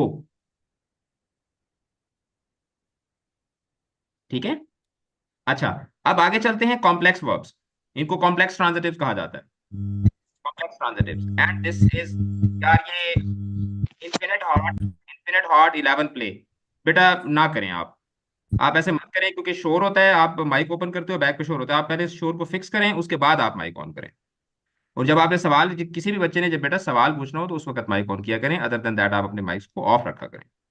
ठीक है। ताकि, क्योंकि जाहिर बात है हम लोग देसी फैमिलीज में रहते हैं, पीछे से कोई बोल पड़ता है, पीछे से कोई काम हो रहा होता है, तो उसका फिर शोर आ जाता है क्लास में। ठीक है। So these are some of the basic rules of attending an online class. जी बेटा, ये बच्चे ने हाथ खड़ा किया हुआ है। सर ये आपने जो बताया ना कि मतलब डायरेक्ट ऑब्जेक्ट और इनडायरेक्ट जब एक ही सेंटेंस में आते हैं दो बार, हम्म। मतलब दोनों आ जाते हैं, तो जी हम जी। डायरेक्ट ऑब्जेक्ट को मतलब व्हाट क्वेश्चन आंसर करेगा, और इनडायरेक्ट Exactly. हूम या इस तरह क्वेश्चन आंसर करेंगे ना। हाँ, इनडायरेक्ट जो है वो टू होम को आंसर करेगा, व्हाट को या who co direct object answer करेगा। व्हाट भी हो सकता है और हु भी हो सकता है। ठीक है। ओके। हाँ। Okay, thank you. ओके। अच्छा, उसके बाद आगे हम लोग चलते हैं कॉम्प्लेक्स ट्रांजिटिव्स। कॉम्प्लेक्स ट्रांजिटिव्स में क्या होता है, कॉम्प्लेक्स ट्रांजिटिव एक ऐसा वर्ब होता है जिसको सब्जेक्ट, डायरेक्ट ऑब्जेक्ट और ऑब्जेक्ट कॉम्प्लीमेंट चाहिए होता है। अब यहाँ पर आपको ऑब्जेक्ट कॉम्प्लीमेंट का जो कॉन्सेप्ट है वो भी यहाँ पर आपको लर्न हो जाएगा कि ऑब्जेक्ट कॉम्प्लीमेंट क्या होता है। सब्जेक्ट कॉम्प्लीमेंट तो मैंने आपको ऑलरेडी पढ़ा दिया था ना, कि जैसे फॉर एग्जांपल मैं कहता हूँ कि अली इज स्मार्ट, तो ये स्मार्ट किसके लिए कॉम्प्लीमेंट है? अली के लिए अली के लिए। अली क्या है? सब्जेक्ट। सब्जेक्ट। सब्जेक्ट। नाउन। तो इसका सब्जेक्ट हुआ ना, तो इसका मतलब ये है कि स्मार्ट जो है ये क्या है, ये एक सब्जेक्ट कॉम्प्लीमेंट। सब्जेक्ट कॉम्प्लीमेंट है। ठीक है, समझ आ रही है ना? ओके। यस। अच्छा, इसी तरीके से अगर मैं कहता हूं कि आई एट अ मैंगो, ठीक है, आई एट अ मैंगो। या फॉर एग्जांपल मैं कहता हूं यहाँ पे कि अली, आसान जुमला बनाता हूँ, Ali sent a letter, Ali sent a letter. अब इसमें लेटर क्या है? Object. Object. Object. From Multan. अब फ्रॉम मुल्तान जो है ये किसके मुतालिक हमें एक्स्ट्रा इन्फॉर्मेशन दे रहा है? सेंट के Letter. मुतालिक या लेटर के मुतालिक? लेटर के मुतालिक। लेटर। Letter. तो फिर ये फ्रॉम मुल्तान के क्या हुआ? Object Object. Complement. Object complement. From Multan जो है ये क्या है? ये ऑब्जेक्ट कॉम्प्लीमेंट है। यानी कि वो चीज, वो स्ट्रक्चर जो ऑब्जेक्ट के बाद आता है और ऑब्जेक्ट के मुतालिक एक्स्ट्रा इन्फॉर्मेशन देता है, वो क्या कहलाता है? Object complement. ऑब्जेक्ट कॉम्प्लीमेंट कहलाता है। तो एक ऐसा स्ट्रक्चर जिसमें डायरेक्ट ऑब्जेक्ट के साथ ऑब्जेक्ट का कॉम्प्लीमेंट भी मौजूद हो, ऐसे ट्रांजिटिव वर्ब को हम क्या कहते हैं? Complex transitive. समझ आ रही है ना? Yes sir. यानी कि वही जो मोनो ट्रांजिटिव था जिसमें एक डायरेक्ट ऑब्जेक्ट था, अगर उसी मोनो ट्रांजिटिव के अंदर मैं ऑब्जेक्ट के लिए एक कॉम्प्लीमेंट ले आता हूं, ठीक है, उसी डायरेक्ट ऑब्जेक्ट के लिए मैं अगर एक कॉम्प्लीमेंट ले आता हूं, तो वही मोनो ट्रांजिटिव फिर क्या बन जाएगा? एक कॉम्प्लेक्स कॉम्प्लेक्स ट्रांजिटिव बन जाएगा। जैसे वर्ब फॉर वर्ब। हाँ, कॉम्प्लेक्स ट्रांजिटिव वर्ब बन जाएगा, कॉम्प्लेक्स ट्रांजिटिव बन जाएगा। अब जिस तरह मिसाल के तौर पर सेंटेंस को देखें, दे considered her an excellent candidate. अब आप लोग क्या गलती करोगे? आप कहोगे अच्छा, इसका मतलब ये है कि हर इसमें एक एक ऑब्जेक्ट हो गया और एन एक्सीलेंट कैंडिडेट जो है ये दूसरा ऑब्जेक्ट हो गया, तो ये डाई ट्रांजिटिव हो गया। यही समझोगे ना आप लोग? No sir. नो लेकिन सर। अगर कोई बच्चा इस तरीके से समझता है, अगर कोई बच्चा इस तरीके से समझता है, मेरे पास मेरी एक स्टूडेंट है, उसने अभी वो she is in 10th class, she is a very bright student. उसने 9th में 73 या 74 उसने नंबर लिया, she is a very bright student. अब वो मुझे मुझे एक सेंटेंस इस तरह से भेज रही है ना, एक सेंटेंस मुझे भेज रही है कि दे इलेक्टेड हिम द प्रेसिडेंट। तो वो मेरे साथ बहस कर रही है, मुझे कह रही है कि सर ये डाय ट्रांजिटिव नहीं है, देखें ना सर, इसमें इसमें तो दो ऑब्जेक्ट हैं, हिम और द प्रेसिडेंट, प्रेसिडेंट भी नाउन है, तो सर देखें ना ये डाय ट्रांजिटिव है ना। मैं उसको समझा रहा, मैं उसको कह रहा बेटा आप मुझे ये बताएं कि डाय ट्रांजिटिव के अंदर हमें कितने ऑब्जेक्ट चाहिए होते हैं। और आपसे भी मैं यही चीज पूछता हूँ, डाय ट्रांजिटिव में कितने ऑब्जेक्ट चाहिए होते हैं? दो। तो दो चाहिए। डायरेक्ट और इनडायरेक्ट। मुझे बताएं कि यहाँ, डायरेक्ट। हाँ डायरेक्ट और इनडायरेक्ट, मुझे बताएं यहाँ पर एक ही बंदे की बात हो रही है या दो बंदों की बात हो रही है? एक ही बंदे की। एक एक ही बंदे की। बंदे के एक ही एक ही बंदे की बंदे की। बात हो रही है, एक ही बंदे की बात हो रही है। दे इलेक्टेड हिम, दे इसमें सब्जेक्ट है, इलेक्टेड इसमें वर्ब है, और हिम इसमें क्या है? ऑब्जेक्ट है। जी। तो द प्रेसिडेंट है, ये इस हिम के मुतालिक एक्स्ट्रा इंफॉर्मेशन कॉम- दे रहा है। द प्रेसिडेंट इसमें क्या होगा? Complement. Object complement. Object object complement. Complement. Demand. Object complement. ये चीज बेटा आपने याद रखनी है। मैं आपको बता रहा हूँ कि यही वो चीजें हैं जो आप सीएसएस में चले जाएं, आप एमडी कैट में चले जाएं, आप नीट में चले जाएं, दुनिया का जो मर्जी ग्रामर से रिलेटेड इम्तिहान होता है, आइल्स के अंदर आप चले जाएं, यही चीजें होती हैं जो आपसे पूछी जाती हैं। एक दफा आपने इन चीजों को लर्न कर लिया, आपको सारी जिंदगी किसी भी दूसरी जगह से ग्रामर पढ़ने की जरूरत नहीं पड़ेगी। ठीक है? Yes yes. सर। सर ये फिर कॉम्प्लेक्स वर्ब होगा। यस, ये कॉम्प्लेक्स ट्रांजिटिव है, ये कॉम्प्लेक्स ट्रांजिटिव है। ठीक है, ये कॉम्प्लेक्स ट्रांजिटिव है। अब इसमें okay sir. They considered her an excellent candidate, we appointed him as the new leader. तो एज द न्यू लीडर जो है ये किसके मुतालिक फर्दर इंफॉर्मेशन दे रहे हैं? हिम हिम के हिम मुतालिक। हिम तो के ये लिए था। क्या है? ऑब्जेक्ट कॉम्प्लीमेंट है। तो डायरेक्ट ऑब्जेक्ट और ऑब्जेक्ट कॉम्प्लीमेंट मौजूद हो तो वो वर्ब क्या कहलाता है? कॉम्प्लेक्स ट्रांजिटिव कहलाता कॉम्प्लेक्स। है। और उसके बाद वेरेंसी के बाद से जो लास्ट टाइप है दैट इज ट्राई ट्रांजिटिव, बहुत कम excuse me use. Sir. Sir. जी जी बच्चे। सर यहाँ पर जो सर सेंटेंस है, they considered her an excellent candidate. अब जी यहाँ जी। पर अगर हम सर इसका फर्स्ट पार्ट लेते हैं कि दे कंसीडर्ड हर, हम्म, नहीं सॉरी, जी। दूसरी एग्जांपल आपने दी थी कि दे इलेक्टेड हिम द प्रेसिडेंट। हाँ तो हाँ इसमें फर्स्ट सेंटेंस में तो समझ में आ रहा है ना कि दे इलेक्टेड हिम, उन्होंने उसे इलेक्ट कर लिया है, तो द हाँ हाँ, प्रेसिडेंट आना मस्ट है। जरूर। आप सिंपल कह दें कि they were looking for a president, they elected him. ठीक है? देखो, सेंटेंस के अंदर या लैंग्वेज के अंदर जो सबसे इंपॉर्टेंट चीज होती है ना, वो होती है प्रैग्मेटिक। प्रैग्मेटिक क्या होती है? Mutual understanding. तो जितनी भी हम लोग लैंग्वेज यूज कर रहे होते हैं, वो बेसिकली हम लोग कर रहे होते हैं based on the mutual understanding. ठीक है? तो if your mutual understanding does not require this this part, आप इसको स्किप कर दें। ठीक है? लेकिन आप इसको ग्रामर के अंदर हम क्या देखते हैं? ग्रामर के अंदर हम जो हमारे सामने चीजें मौजूद होती हैं उसकी बिहाफ पे हम उसका एनालिसिस कर रहे होते हैं। ठीक है? आप अगर इसको लगाएंगे और आपसे अगर कोई इस तरह से ये सेंटेंस बना हुआ और आपसे इलेक्टेड के मुतालिक पूछा जाए, तो आप इसको मोनोट्रांजिटिव नहीं कह सकते, आप इसको कॉम्प्लेक्स ट्रांजिटिव ही कहेंगे। और अगर ये नहीं लगा हुआ, फिर आप इसको धड़ल्ले के साथ, कॉन्फिडेंस के साथ आप इसको मोनोट्रांजिटिव कहें, क्योंकि ऑब्जेक्ट के लिए कोई इसमें कॉम्प्लीमेंट मौजूद नहीं है। ठीक है, yes all sir, right. Thank you. Let's move to the tri transitive. जैसा कि नाम से जाहिर है, they require basically 3 objects in a sentence. और वो जो तीनों direct object, direct object, indirect object and a secondary object. इसको आप लोग एक डायरेक्ट और इनडायरेक्ट हो गया, तो जो थर्ड ऑब्जेक्ट होगा उसको हम लोग क्या बोलते हैं? Secondary object. और ये सेकेंडरी ऑब्जेक्ट क्या होता है? ये बेसिकली वही ऑब्जेक्ट कॉम्प्लीमेंट होता है। ठीक है, ये क्या होता है? ऑब्जेक्ट कॉम्प्लीमेंट ही होता है। अब इसकी मैंने एग्जांपल ज्यादा इसलिए लिखी है क्योंकि ये बहुत कम यूज होता है। ठीक है, ट्राई ट्रांजिटिव, लेकिन इसको समझना थोड़ा ट्रिकी होता है, तो इसलिए मैंने इसकी एग्जांपल्स को थोड़ा डिटेल के साथ एक्सप्लेन किया, ताकि आपको अच्छे तरीके से ट्राई ट्रांजिटिव का जो कॉन्सेप्ट है ये समझ आ जाए।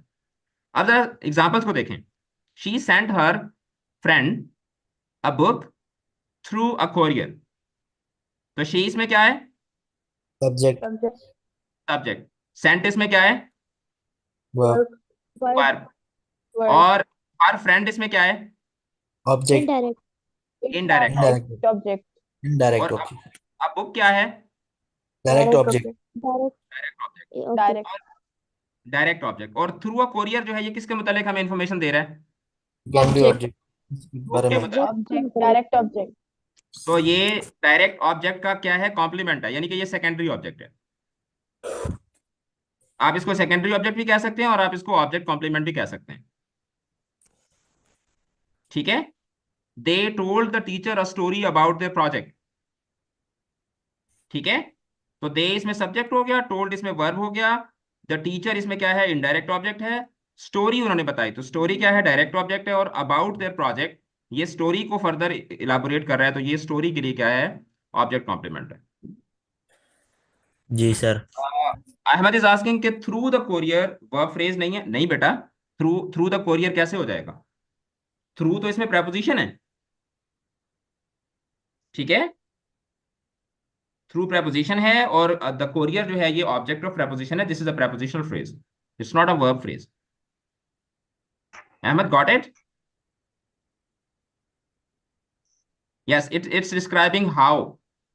तो जो हाउ फैक्टर होता है, हाउ फैक्टर, हाउ फैक्टर जो है ये किस चीज को मतलब हाउ फैक्टर जो है ये एडवर्बियल होता है ना, एडवर्बियल होता है,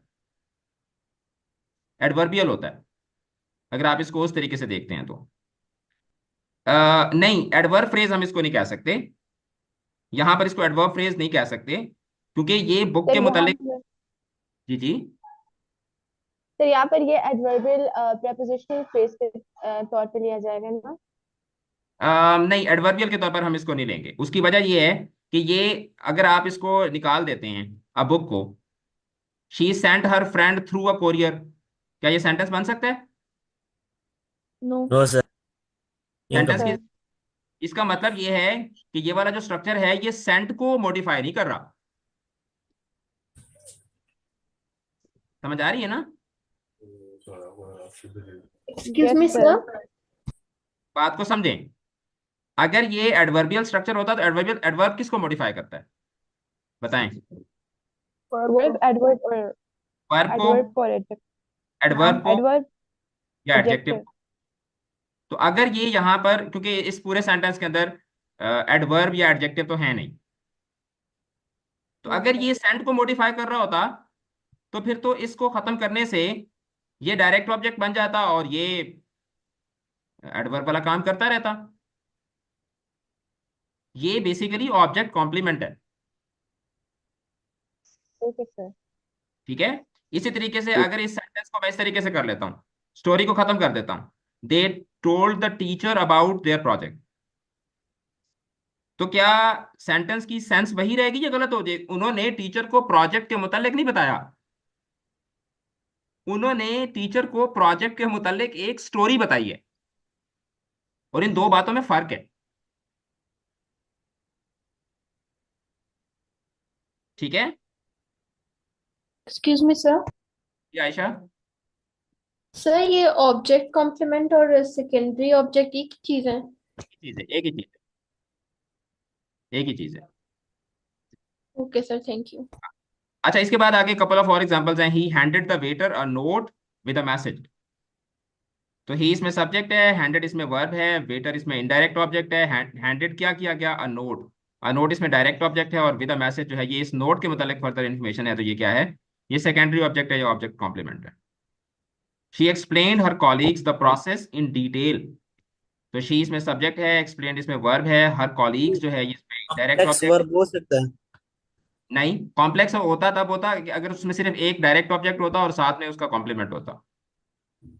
हाँ जी सर। ठीक है sir, so direct object is important in this sentence. ये जी बिल्कुल, डायरेक्ट ऑब्जेक्ट होगा तो बेटा ये उसका कॉम्प्लीमेंट बन सकेगा ना। ट्राई ट्रांजिटिव तो तभी बनेगा कि डायरेक्ट भी होगा, इनडायरेक्ट भी होगा, और फिर डायरेक्ट के लिए कॉम्प्लीमेंट भी मौजूद होगा, तो फिर ट्राई ट्रांजिटिव बनेगा ना। कुकीमॉन, ठीक है, नाम तो अपना ठीक कर लें। Alright, so I gave my brother ticket for the concert. अब ये भी बिल्कुल वैसे सेंटेंस है।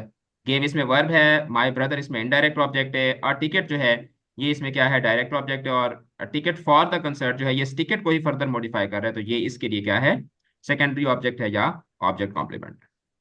सर जी बच्चे, सर अभी आपने ये जो सेंटेंस बताया, I give my brother a ticket for concert, अगर इससे इनडायरेक्ट ऑब्जेक्ट मतलब वो हो जाए ना, हम मतलब ना लगाए तो भी तो सेंस देगा। फिर ये कॉम्प्लेक्स हो जाएगा। ठीक है, किस तरह? क्योंकि देखो इसमें फिर ये हो जाएगा कि I gave a ticket for the concert, तो डायरेक्ट ऑब्जेक्ट और उसका कॉम्प्लीमेंट। इनडायरेक्ट में से, इसमें से सारे इनडायरेक्ट आप निकाल दें। She explain the process in great detail, he handed a note with a message, the teacher they told a story about their project, she sent a book through a courier। तो direct object और object complement, यही मैंने आपको बताया ना कि direct I object, got it. ठीक है, तो फिर वो कॉम्प्लेक्स बन जाएगा, सिंपल। समझ आ रही है ना? Yes sir. ओके, उसके बाद इम्पर्सनल वर्ब जो है इनके मतलब हम ऑलरेडी पढ़ चुके हुए थे कि दे do not require a specific subject. The subject is usually implied और एब्सेंट। इम्प्लाइड का मतलब होता है ऑटोमेटिकली अंडरस्टूड, जैसे इट रेन्ड हैविली यस्टरडे, तो ये आप इसको ये नहीं कह सकते कि ये इनट्रांजिटिव है। अब इनट्रांजिटिव के लिए एटलीस्ट सब्जेक्ट का होना तो जरूरी होता है ना। इसके अंदर यूं समझ लें कि ये ऐसे वर्ब होते हैं जिसमें ना सब्जेक्ट होता है ना ऑब्जेक्ट होता है, ये एक अजीबो गरीब किस्म का स्ट्रक्चर होता है। मतलब इसमें स्पेसिफिक सब्जेक्ट नहीं होता। इट रेन्ड हैविली यस्टरडे, वेरेंसी इसकी जीरो है, फिर भी सेंटेंस बन रहा है। क्यों? क्योंकि इसके इसमें इसमें जो वर्ब है वो इम्पर्सनल है। मतलब एक ऐसा ऐसा काम है कि जिसमें कोई भी चीज इन्वॉल्व नहीं है, डायरेक्टली कोई कोई ऐसा कोई एजेंट नहीं है, या कोई इसके अंदर आर्ग्यूमेंट नहीं है जो इसको इनिशिएट करवा रहा हो। यस्टरडे ऑब्जेक्ट नहीं होगा? नहीं, यस्टरडे तो टाइम है, व्हेन को आंसर कर रहा है, व्हाट को आंसर कर रहा है। अभी मैंने ऊपर क्या बताया था, व्हाट वाला जो पार्ट था, तो बच्चे ये तो व्हेन को आंसर कर रहा है ना। ठीक है, it seems that she is tired, तो आप खाली ये भी कह सकते हैं कि शी इज टायर्ड। अगर आप कहते हैं कि शी इज टायर्ड, तो फिर इसमें शी सब्जेक्ट होगा, इज लिंकिंग वर्ब होगा, टायर्ड उसकी क्वालिटी हो जाएगी। It seems that she is tired, तो अब इसमें इट सीम्स जो है that is an impersonal verb. It seems. Sir impersonal को एक्सप्लेन करते हैं। देखो इम्पर्सनल बेटा एक ऐसा वर्ब होता है जिसमें कोई भी बंदा, कोई भी शख्स इन्वॉल्व नहीं होता, बल्कि एक कुदरती तौर पर जो काम हो रहे होते हैं। आमतौर पर जब हम मौसम के मुतालिक बात करते हैं तो उसके लिए हम जो वर्ब्स यूज करते हैं वो क्या होते हैं, वो इम्पर्सनल वर्ब्स होते हैं। जी आयशा, क्या पूछ रहे हो आप? Ayesha Madani. Sir ditransitive और ट्रांजिटिव ऑलमोस्ट ऑलमोस्ट सेम ही है ना। जी बिल्कुल बेटा, दो सेम ही है। सिर्फ उसमें फर्क ये होता है कि जो डाय ट्रांजिटिव होता है उसमें सिर्फ डायरेक्ट ऑब्जेक्ट और इनडायरेक्ट ऑब्जेक्ट होता है, और डायरेक्ट ऑब्जेक्ट के लिए कोई कॉम्प्लीमेंट नहीं होता। डायरेक्ट ऑब्जेक्ट के लिए आप कॉम्प्लीमेंट ले आए तो वो ट्राई ट्रांजिटिव बन जाएगा, सिंपल। ठीक है, it okay sir. It it rained in Lahore yesterday. Sir ये क्या ट्रांजिटिव है? No, it is not transitive, क्योंकि it rained where, in Lahore, when, yesterday. तो इन लाहौर और यस्टरडे दोनों एडवर्ब्स हैं। It seems like he is dead, is this impersonal verb? Yes, this is impersonal verb. जी बिल्कुल, डायरेक्ट डायरेक्ट ट्रांजिटिव जो होता है उसमें इनडायरेक्ट ऑब्जेक्ट होता है। अच्छा, अब इसके कुछ रूल्स को देख लेते हैं हम लोग क्विकली, और फिर उसके बाद एडवर्ब की तरफ मूव करते हैं। जो इंट्रांजिटिव वर्ब्स होते हैं they do not require a direct object. जो ट्रांजिटिव वर्ब्स होते हैं they always require a direct object and the action passes from the subject to the object. जो डायट्रांजिटिव होते हैं they require both a direct object and indirect object. जो complex transitives होते हैं इनको एक डायरेक्ट ऑब्जेक्ट चाहिए होता है और उसके लिए एक कॉम्प्लीमेंट चाहिए होता है। और जो इम्पर्सनल वर्ब्स होते हैं उनका they require an implicit subject and that is usually it. और ये एक किसी जनरल सिचुएशन को एक्सप्रेस कर रहे होते हैं। इम्प्लिसिट का मतलब ये है कि एक मौजूद होता है लेकिन वो उस तरीके से कोई एजेंट नहीं बन रहा होता। कॉम्प्लीमेंट का क्या मतलब होता है? कॉम्प्लीमेंट एक ऐसी चीज होती है जो सेंटेंस को आके कंप्लीट करती है। ये चीज मैंने कल आपको बहुत डिटेल के साथ एक्सप्लेन की थी।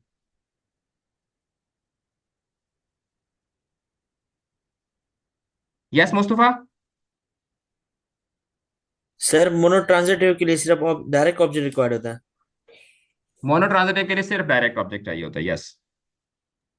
Okay sir. Alright, so these are your homeworks, worksheet number 1, worksheet number 2, and उसके बाद हम आ जाते हैं जी मॉडल एंड ऑक्सिलरी वर्ब्स की तरफ। अब जो मॉडल एंड ऑक्सिलरी वर्ब्स होते हैं, ठीक है, ये बेसिकली लैंग्वेज का एक बहुत ही क्रूशल पार्ट होते हैं।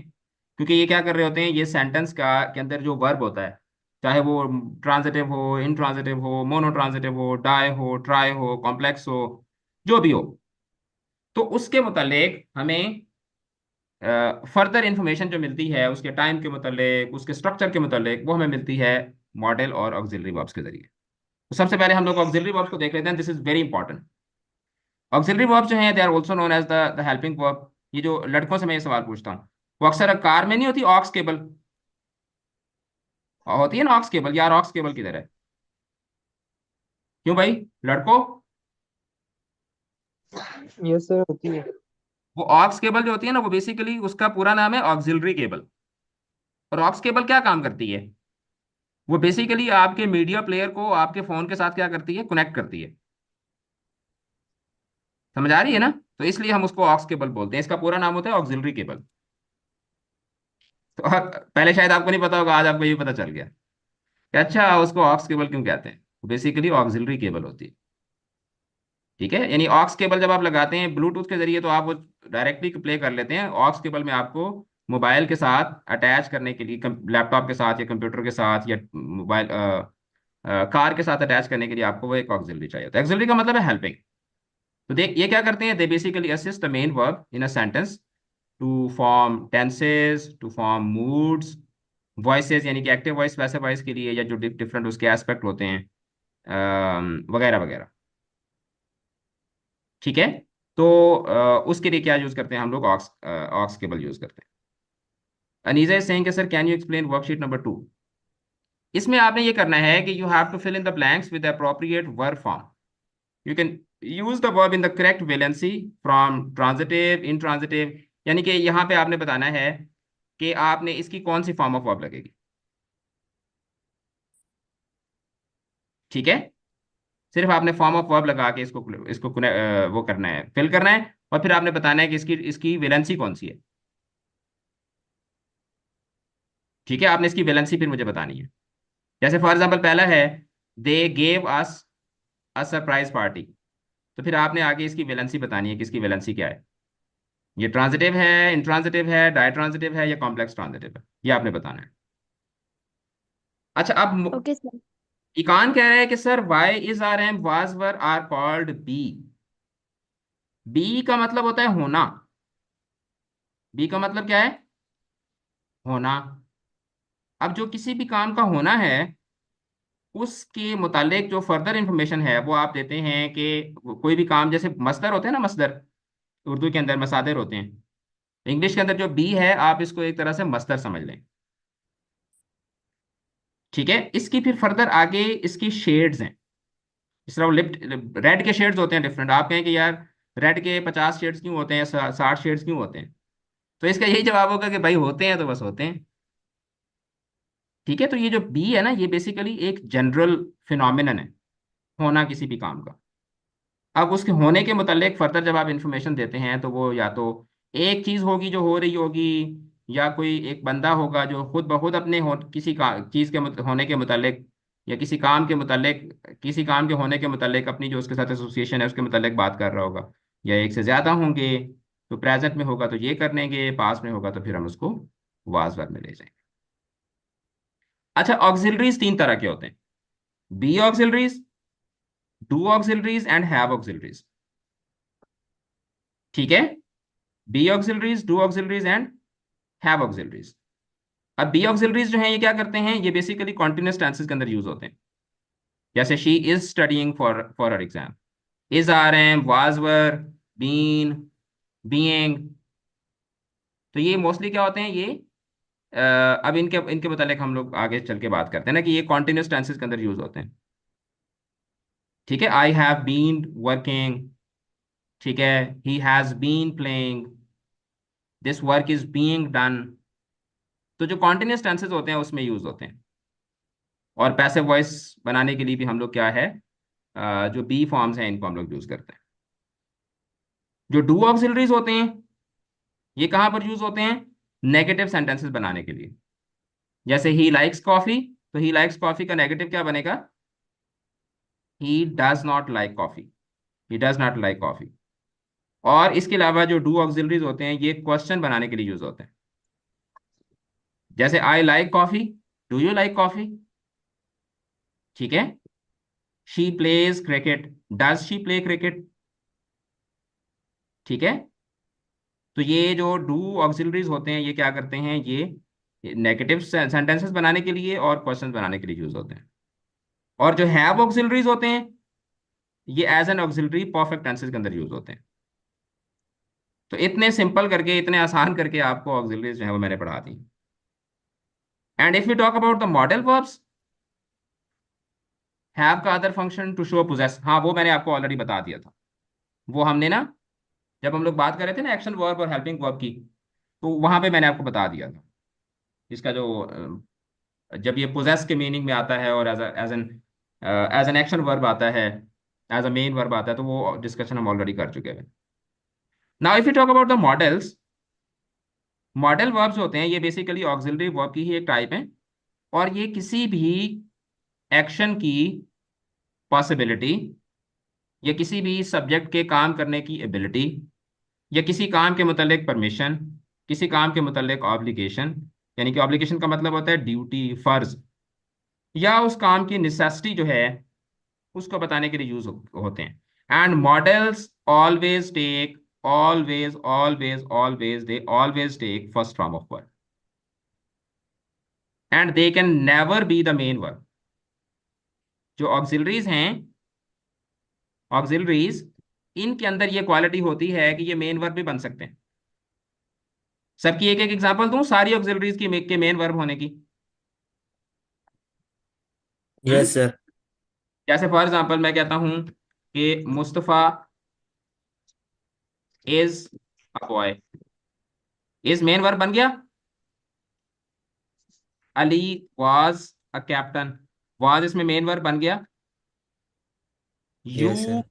डिड दिस, डिड इसमें मेन वर्ब बन गया।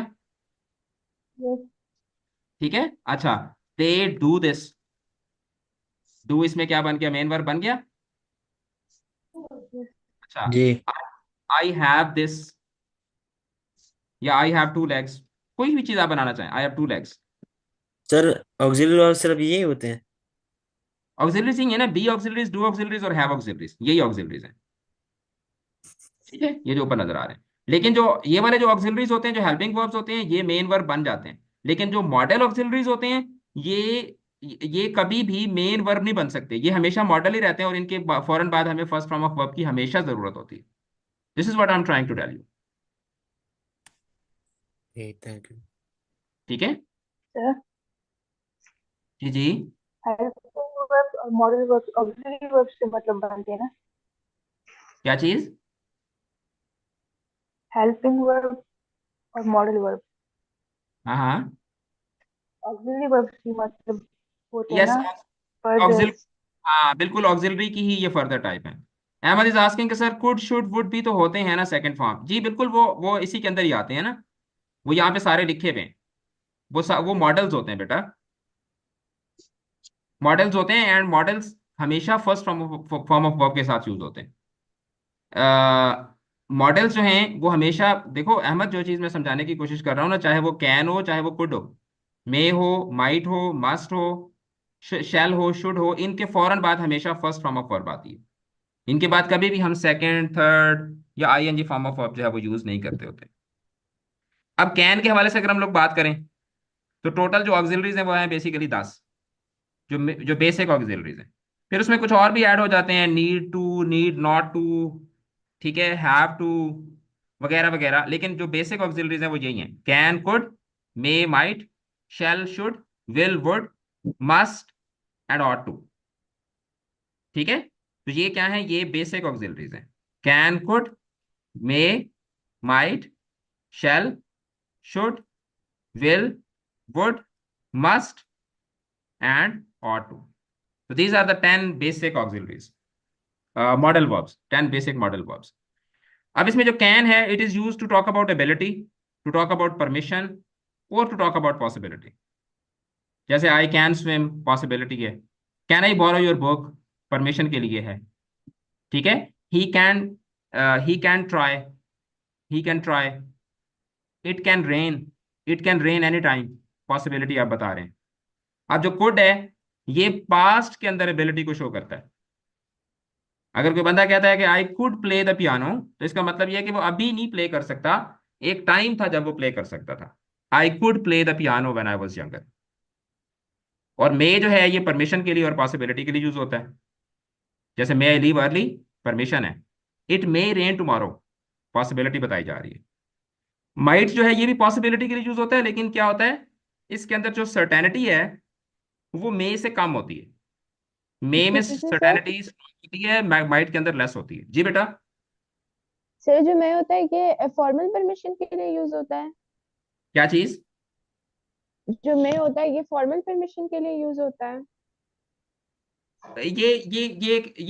एक तरह से कह सकते हैं कि ये इररेलेवेंट किस्म की कंफ्यूजन है जो स्टूडेंट्स के अंदर क्रिएट की जाती है। आप कैन और मे दोनों यूज कर सकते हैं। ओके इसमें ये सर। फॉर्मल इनफॉर्मल ये चीजें होती हैं, कॉन्टेक्स्ट टू कॉन्टेक्स्ट वेरी करती हैं, और इसके हवाले से आप एक ग्रामर बुक पढ़ेंगी उसमें और लिखा हुआ होगा, दूसरी पढ़ेंगी उसमें और लिखा हुआ होगा। यानी कि इसको हम लोग बोलते होते हैं ओपिनियन बेस्ड ग्रामर। ओके ठीक सर। है, ओपिनियन बेस्ड ग्रामर पे हम जाएंगे ना, तो ओपिनियन बेस्ड ग्रामर में फिर इतने लफड़े होते हैं, इतने रोले होते हैं कि वो ओपिनियन बेस्ड ग्रामर जो है वो ग्रामर के बंदे आपस में बैठ के डिस्कस कर सकते हैं। यानी इंग्लिश के टीचर हों तो वो हम आपस में बैठ के इसके ऊपर लड़ाई कर सकते हैं, या इसके ऊपर हम लोग डिस्कशन कर सकते हैं। ऑलराइट।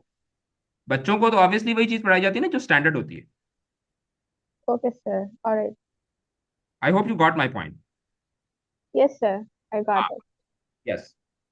अब जिस तरह फिजिक्स है ना, तो फिजिक्स में भी आप देखें ना कि इवन साइंस के अंदर भी हर सब्जेक्ट के अंदर क्या होता है, डिफरेंट ओपिनियंस होती हैं। मतलब एक साइंटिस्ट कहता है कि यार दुनिया ऐसे बनी थी, दूसरा कहता है ऐसे ऐसे बनी थी, तीसरा कहता है ऐसे बनी थी, चौथा कहता है ऐसे बनी थी। लेकिन अब ये वो सारी की सारी चीजें जो है, इनको एज अ फैक्ट जो है वो क्लासरूम के अंदर तो नहीं पढ़ाया जा सकता ना, until unless this is proven or this becomes a something universal। ठीक है, अब मैं आपको बता दूं कि मे जो है ओके ये सर। फॉर्मल में यूज होता है, कैन इनफॉर्मल में यूज होता है। तो आप अगर क्वीन ऑफ इंग्लैंड को देखें तो हो सकता है कि क्वीन ऑफ इंग्लैंड के सामने कोई बंदा कह रहा हो कि कैन आई डू दिस, तो आप कहेंगे कि ये इनफॉर्मल हो रहा है। तो ये चीजें ना, ये कॉन्टेक्स्ट टू कॉन्टेक्स्ट वेरी करती हैं, और ये जस्ट ओपिनियंस होती हैं कि मे को फॉर्मल में यूज कर लें, कैन को इनफॉर्मल में यूज कर लें, इन चीजों से कोई फर्क नहीं पड़ता होता।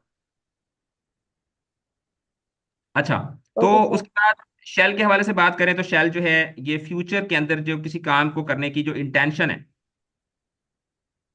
उसके लिए आप यूज करते हैं। अब ये वो स्ट्रक्चर है कि जो फॉर्मली यूज होता है। अगर आप कहते हैं कि आई शैल कम, तो इसका मतलब ये है कि आप ये कहना चाह रहे हैं यार आई इंटेंड टू कम। आप खाली पॉसिबिलिटी नहीं बता रहे, बल्कि आप अपना इंटेंट बता रहे हैं, मतलब आप अपना इरादा बता रहे हैं। और ऑफर्स के लिए, सजेशंस के लिए भी हम लोग शैल को यूज करते हैं। अब शुड जो है ये एडवाइस करने के लिए, एक्सपेक्टेशंस के लिए, जैसे for example you should eat more vegetables.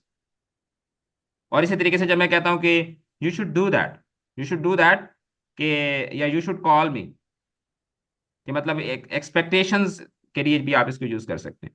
Will जो है ये फ्यूचर इंटेंशन के लिए, इसके अलावा विलिंगनेस के लिए, I will call you tomorrow, I will help you. ठीक है, आई विल बी देयर, मतलब जब आप कहते हैं ना आई विल बी देयर, तो आप सर्टेनिटी जो है वो एम कर रहे होते हैं। वुड पोलाइट रिक्वेस्ट के लिए, जैसे वुड यू लाइक टी और कॉफी, आप किसी बंदे से पोलाइटली रिक्वेस्ट कर रहे हैं। Would you mind if I sit here.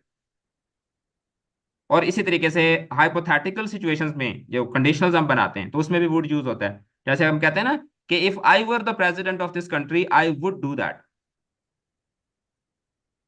ठीक है, if you came to me I would do that, if you bought it from that shop it would cost you less. तो हाइपोथेटिकल सिचुएशंस के लिए आप लोग वुड यूज करते हैं conditionals के अंदर। Sir what will be the polite way to ask teacher for permission of going to washroom? the polite way will be not to ask it at all and let the teacher teach. ठीक है, but अगर आपने जाना है तो आप, हम लोग तो चूंकि सरकारी स्कूलों से पढ़े हैं तो हमारा तो कोई पोलाइट वे नहीं होता था। हम तो इस तरह से पूछते होते थे सर जी एक कर रहा हूँ, सर जी दो कर रहा हूँ, तो हमारे तो कोड वर्ड्स होते थे। ठीक है, और हमारे टीचर्स भी इतने कोई वो देसी और इतने वो फनी हुआ करते होते थे, वो हमें जवाब भी आगे से बड़े मजे मजे से दिया करते होते थे। ठीक है, तो सिंपल ये होता है कि आप क्लास में किसी भी तरीके से आप पूछ सकते हैं depending upon the situation, may I go to the washroom और can I go to the washroom. ठीक है, वगैरह वगैरह। That's totally up to you, but it is better not to ask at all and stay in the class. हाँ बिल्कुल ऐसे ही है। अहमद कह रहे हैं कि जब हम, अब्दुल्ला कह रहे हैं जब हम पूछते हैं तो टीचर आगे से कहते हैं एब्सोल्युटली नॉट। अच्छा, ऑल राइट। तो मस्ट मस्ट की अगर हम बात करें तो मस्ट जो है ये ऑब्लिगेशन के लिए, नेसेसिटी के लिए, किसी काम की स्ट्रॉन्ग सर्टेनिटी के लिए हम इसको यूज करते हैं। और ऑट टू जो है, ऑट टू, ये you ought to do this, advice के लिए, moral obligation, you ought to respect your elders, you ought to take care of your parents. जैसे हम कहते हैं ना आपको करना चाहिए, जो मॉरल रिस्पॉन्सिबिलिटीज होती हैं, जो मॉरल ऑब्लिगेशंस होती हैं, उसके लिए हम लोग ऑट टू यूज करते हैं। अब इसमें कुछ एडवांस यूजेजेस यहाँ पे आपको बताए गए हैं आपकी सहूलत के लिए। अब जो पोलाइट रिक्वेस्ट है तो उसके लिए आप कुड यूज कर सकते हैं, जैसे could you help me with this. Formal हो तो वुड, और इनफॉर्मल में फिर कैन यूज हो जाता है। Can you help me informal हो जाएगा। Would you would you please open the window, थोड़ा फॉर्मल हो जाएगा। Could you please open the window, polite हो जाएगा। Should and ought to are same, no, should and ought to are not same. Ought to के अंदर intensity ज्यादा होती है, शुड के अंदर कम होती है। शुड एक ऑप्शनल सिचुएशन होती है। ऑट टू जो है ये इसके अंदर सर्टेनिटी ज्यादा हो जाती है, इसमें एम्फेसिस आ जाता है ऑट टू के अंदर। ऑट टू का मतलब है नीड टू। मॉडल वर्ब्स के 10 से ज्यादा होते हैं, 10 बेसिक हैं, इसके अलावा इसमें नीड टू, हैव टू, ये दोनों भी इसमें ऐड कर लें आप, नीड टू और हैव टू। अच्छा, सजेशंस और एडवाइस के लिए क्या होता है? शुड और ऑट जो है it is use for mild suggestions. You should try this, you ought to try this. और मस्ट जो है this is use for strong recommendations. ठीक है सर, शुड और ऑट टू का एक ही मीनिंग एक है, सिर्फ इस्तेमाल में थोड़ा सा फर्क है, शेड उसके डिफरेंट है। जिस तरह होता है ना light pink, baby pink, dark pink, होता वो सारा पिंक ही है, शेड का फर्क होता है। तो शुड का शेड थोड़ा सा लाइट है, और टू का शेड जो है वो थोड़ा सा क्या है, थोड़ा सा, थोड़ा सा डार्क है, थोड़ा सा वो थिक शेड है उसका। अच्छा, अब अगर हम लोग डिग्री ऑफ सर्टेनिटी की बात करें तो मस्ट जो है ये इसके अंदर हाई सर्टेनिटी होती है, पे के अंदर जो सर्टेनिटी होती है वो मीडियम होती है, और माइट के अंदर क्या होती है, सबसे लो सर्टेनिटी होती है। यूज टू भी मॉडल है। यूज टू जो है वो पास्ट पास्ट हैबिट को यूज करते शो करता है। पास्ट हैबिट के लिए हम लोग यूज टू करते हैं, जैसे I use to watch this with my dad, मैं अपने बाप के साथ ये देखता था। ठीक है, I use to, I use to. ठीक है, ऑलराइट। रूल की अगर हम लोग बात करें, मॉडल वर्ब के जो रूल्स हैं, तो models are always followed by the base form of the verb. ये मैंने आपको पहले बता दिया था कि इनके बाद हमेशा फर्स्ट फॉर्म ऑफ वर्ब आती है। ये अपनी फॉर्म को चेंज नहीं करते। She can cook, can he रहता है, इसके साथ एस या ई एस या आई एन जी, इसकी सेकंड थर्ड फॉर्म आप नहीं बना सकते। और we use modals with not to make them negative. Can से कैन नॉट, शुड से शुड नॉट, मे से may not. Degree of certainty से मुराद ये है कि देखो एक काम की पॉसिबिलिटी है ना, तो सर्टेनिटी का मतलब होता है यकीन, कि उसके अंदर उसके होने की इंटेंसिटी आपने बतानी है। तो उसमें अगर आप कहते हैं कि she must be at home, तो इसका मतलब है कि 100% ठीक बात है, यकीनियत। मे का मतलब है 50-50, और माइट का मतलब है लेस देन 50, लेस लाइकली। लो चांसेस के लिए हम लोग जो है वो माइट यूज करते हैं। And then you have sir ये थर्ड रूल दोबारा से एक्सप्लेन करें। ये वाला बेटा। सर ये थोड़ा सा समझ नहीं हाँ बेटा, इसमें सिर्फ वो ये बताया जा रहा है कि आपको अगर नेगेटिव सेंटेंसेस बनाने हो तो उसमें आप लोग सिर्फ नॉट यूज करते हैं, इसके साथ ही ना मॉडल के साथ आप नॉट लगा देते हैं। Okay sir bye. Can say sir can, और टू का कोई सेंटेंस बता दें। और टू का जी सर। क्या हुआ है ना, you ought to listen to me, you ought to sit here, you yes ought, sir, thank you. हाँ, you ought to pay the fine. ठीक है,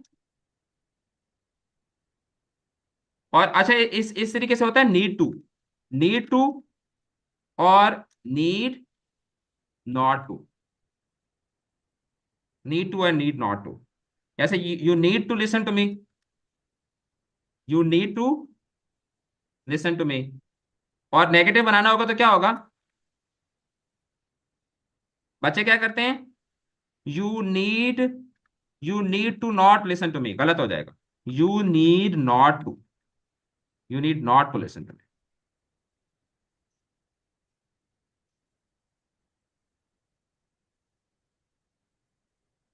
सर अगर मॉडल्स सब्जेक्टिव हैं तो पेपर के अंदर आते क्यों हैं? पेपर के अंदर देखो, models are not all together subjective.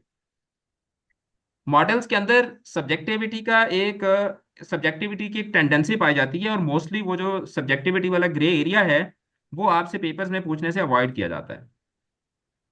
Examiners are not supposed to ask the confusing or the tricky questions from the students, but in Pakistan sometimes they do,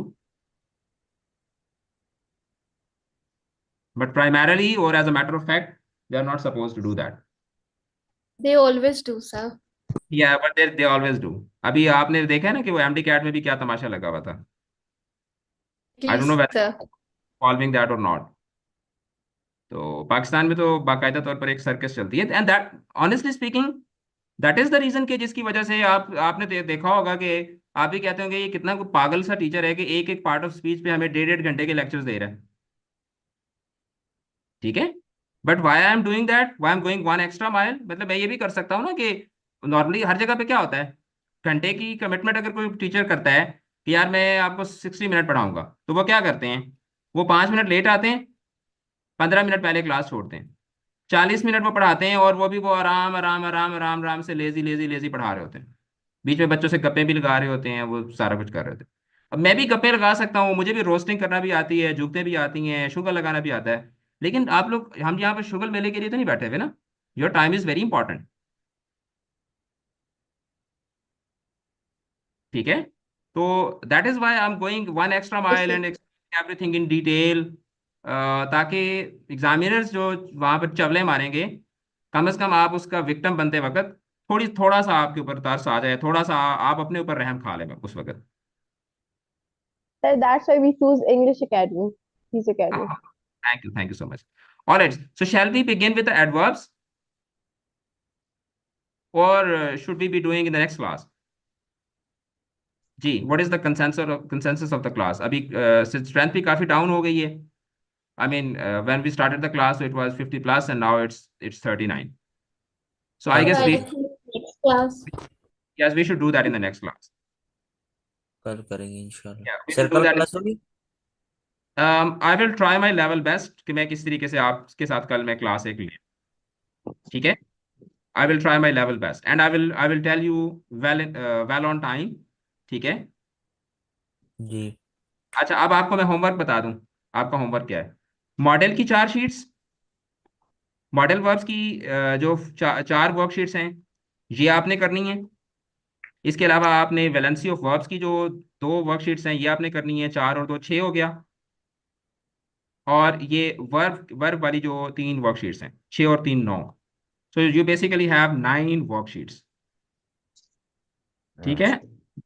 इस पर 9 ही वर्क, सॉल्व करना है सर। इसी के ऊपर ही इसी के ऊपर ही आप बेशक सॉल्व कर दें। आप प्रिंट करवा के करें, पेज पे करें, इसी के ऊपर आप सॉल्व करें। मुझे इस बात से कोई फर्क नहीं पड़ता। मुझे सिर्फ इस चीज़ से फर्क पड़ता है कि आप लोग इसको अटेम्प्ट करें बस। उल्टे होके करें, लेट के करें, लटक के करें, जैसे मर्जी करें, बट इसको अटेम्प्ट जरूर करें। ऑलराइट बच्चों, अच्छा। ऑलराइट बच्चों, take care of yourself and have a nice weekend. I will try my level best कि मैं आप लोगों के साथ कल क्लास लूँ। एंड आप लोगों का जो टेस्ट है एमसीक्यूज वाला, वो ऑब्वियसली जब हमारा ये वाला जो डॉक्यूमेंट है ये मुकम्मल होगा तो उसके बाद ही उसमें से मैं आपका आपका टेस्ट लूंगा, ठीक है? ओके सर, हाफिज। ओके। बच्चा कह रहा है सर इंग्लिश लोरी जैसी होती है, नींद आ गई है। चलें, ऑलराइट बच्चों, अपना ख्याल रखिएगा। See you in the next class इंशाल्लाह। अल्लाह हाफिज। अल्लाह हाफिज। अल्लाह हाफिज। अल्लाह हाफिज।